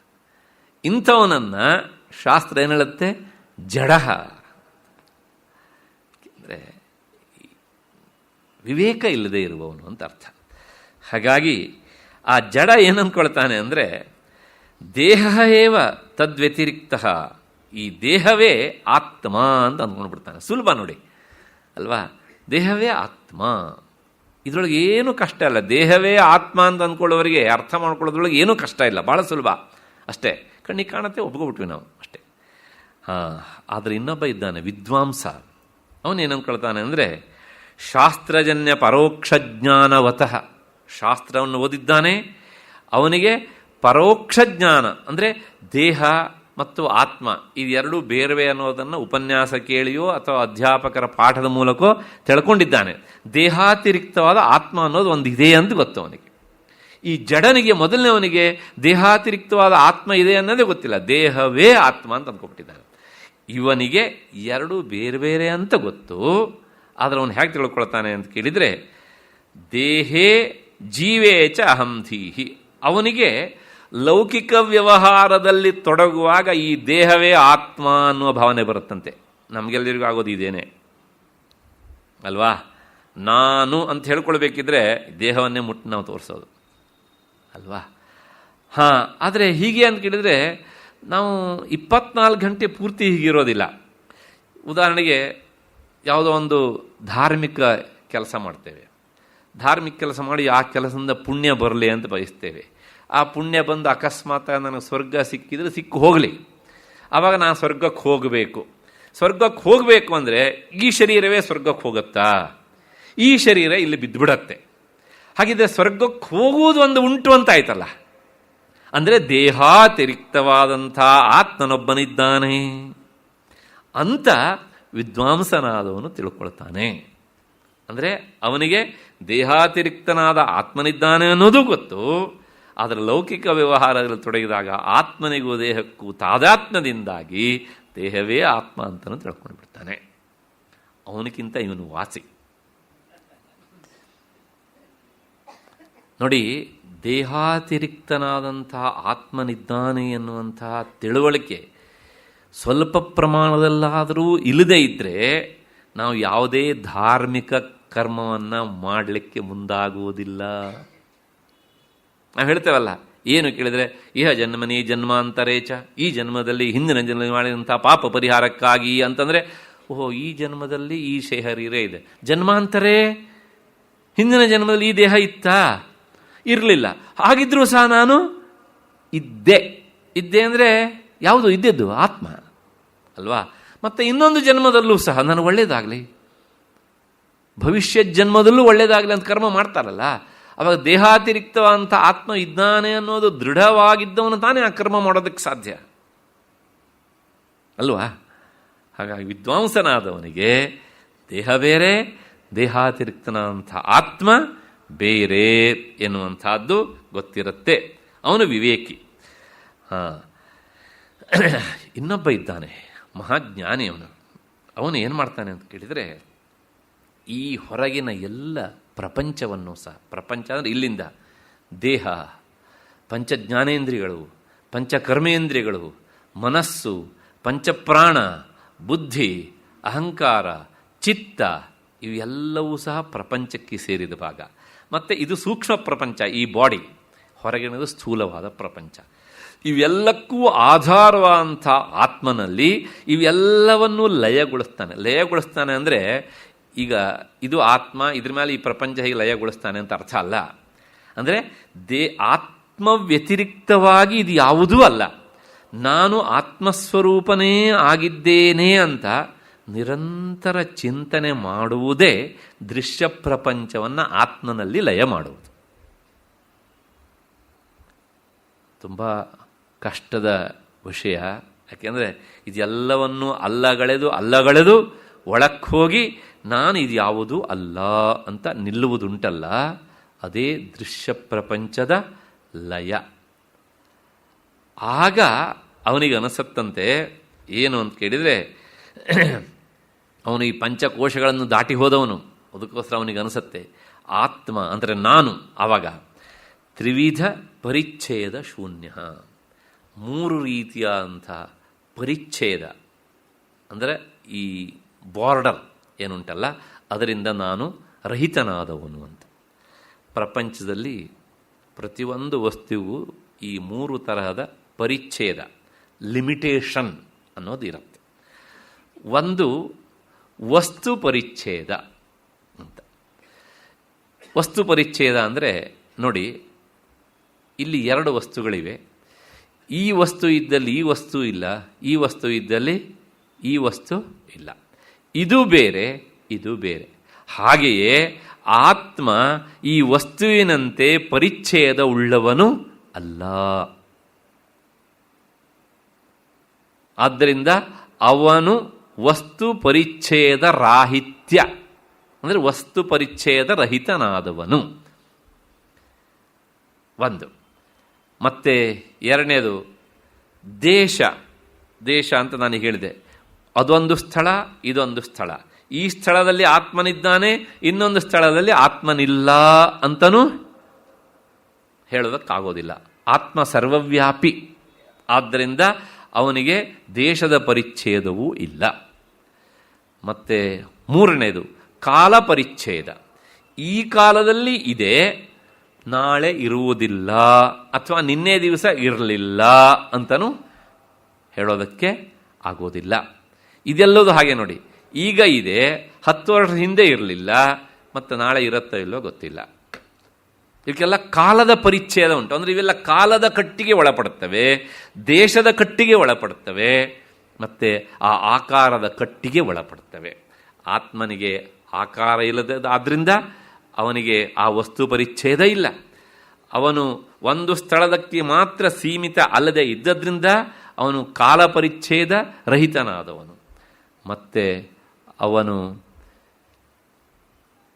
ದೇಶ ಪರಿಚ್ಛೇದದಿಂದಲೂ ರಹಿತನಾದವನು. ಹೀಗೆ ದೇಶ, ವಸ್ತು, ಕಾಲ, ಈ 3 ರೀತಿಯಾದಂತಹ ಕಟ್ಟಿನಿಂದ ದೂರ ಇರುವವನು ಆತ್ಮ. ಆದರೆ ಶರೀರ ಹಾಗಲ್ಲ, ವಸ್ತು ಪರಿಚ್ಛೇದ. ನೋಡಿ, ಈ ಶರೀರಕ್ಕಿಂತ ಇನ್ನೊಂದು ಶರೀರ ಬೇರೆ, ಹೌದು ತಾನೇ? ವಸ್ತು ಪರಿಚ್ಛೇದ. ಮತ್ತೆ ಕಾಲ. ಈಗ ಈ ಕಾಲದಲ್ಲಿ ಹುಟ್ಟುತ್ತೇವಲ್ಲ, ಒಂದು 50-60 ವರ್ಷ ಬದುಕ್ತೇವೆ ಅಂತ ಅಂದ್ಕೊಳ್ಳೋಣ. ಈ ಕಾಲದಲ್ಲಿ ಇದೆ, ಮತ್ತು ಮುಂದಿನ ಕಾಲದಲ್ಲಿ ಇರೋದಿಲ್ಲ. ಹಿಂದೂ ಸಹ ಹುಟ್ಟೋದಕ್ಕಿಂತ ಮೊದಲೂ ಸಹ ಇರಲಿಲ್ಲ. ಹಾಗಾಗಿ ಕಾಲದ ಕಟ್ಟಿಗೆ ಈ ದೇಹ ಒಳಪಡುತ್ತೆ. ಹಾಗೆ ಕಾಲದ ಪರಿಚ್ಛೇದ ಇದೆ. ಆದರೆ ಆತ್ಮನಿಗೆ ಕಾಲದ ಪರಿಚ್ಛೇದ ಇಲ್ಲ. ಮತ್ತು ಸ್ಥಳದ ಪರಿಚ್ಛೇದ, ದೇಶ ಅಂತ. ಉದಾಹರಣೆಗೆ ಈಗ ನೀವೆಲ್ಲರೂ ಸಹ ಗೋಖಲೆ ಇನ್ಸ್ಟಿಟ್ಯೂಷನ್ ಒಳಗಡೆ ಕುಳಿತಿದ್ದೀರಿ. ನಿಮ್ಮ ಮನೆ ಎನ್ನುವಂಥ ಸ್ಥಳದಲ್ಲಿ ನೀವಿಲ್ಲ. ಮನೆಗೆ ಹೋದ ಮೇಲೆ ಅಲ್ಲಿದ್ದೀರಿ, ಇಲ್ಲಿಲ್ಲ. ಆದರೆ ಆತ್ಮನಿಗೆ ಈ ದೇಶದ ಪರಿಚ್ಛೇದವೂ ಇಲ್ಲ. ಅಲ್ಲಿಗೆ ಆತ್ಮ ವಸ್ತು ಕಾಲ ದೇಶ ಪರಿಚ್ಛೇದ ರಹಿತ, ದೇಹ ವಸ್ತು ಕಾಲ ದೇಶ ಪರಿಚ್ಛೇದ ಸಹಿತ. ಇಂತಹ ಪರಿಚ್ಛಿನ್ನವಾದಂತಹ ಲಿಮಿಟೆಡ್ ಆದಂತಹ ದೇಹ ಆತ್ಮ ಆಗುವುದಾದರೂ ಹೇಗೆ ಅಂತ ಪ್ರಶ್ನೆ. ಆದ್ರೂ ಸಹ ಶಿಷ್ಯನಿಗೆ ಏನೋ ಸಂಶಯ ಬಂದುಬಿಟ್ಟೀತೋ ಏನೋ. ಅದಕ್ಕೋಸ್ಕರ ಈ ದೇಹದಲ್ಲಿ ನೀನು ಆತ್ಮಬುದ್ಧಿಯನ್ನು ಸುತರಾಂ ಬಿಡಬೇಕು. ಯಾಕೆ ಅಂತ ಕಾರಣವನ್ನು ನಾಳೆ 6:15 ಸೇರಿದಾಗ ಹೇಳ್ತಾರೆ. ಅದನ್ನು ನೋಡೋಣ. ಅಲ್ಲಿವರೆಗೆ ನಿಮಗೆಲ್ಲರಿಗೂ ನಮಸ್ಕಾರ ಮತ್ತು ಕೃತಜ್ಞತೆಗಳು.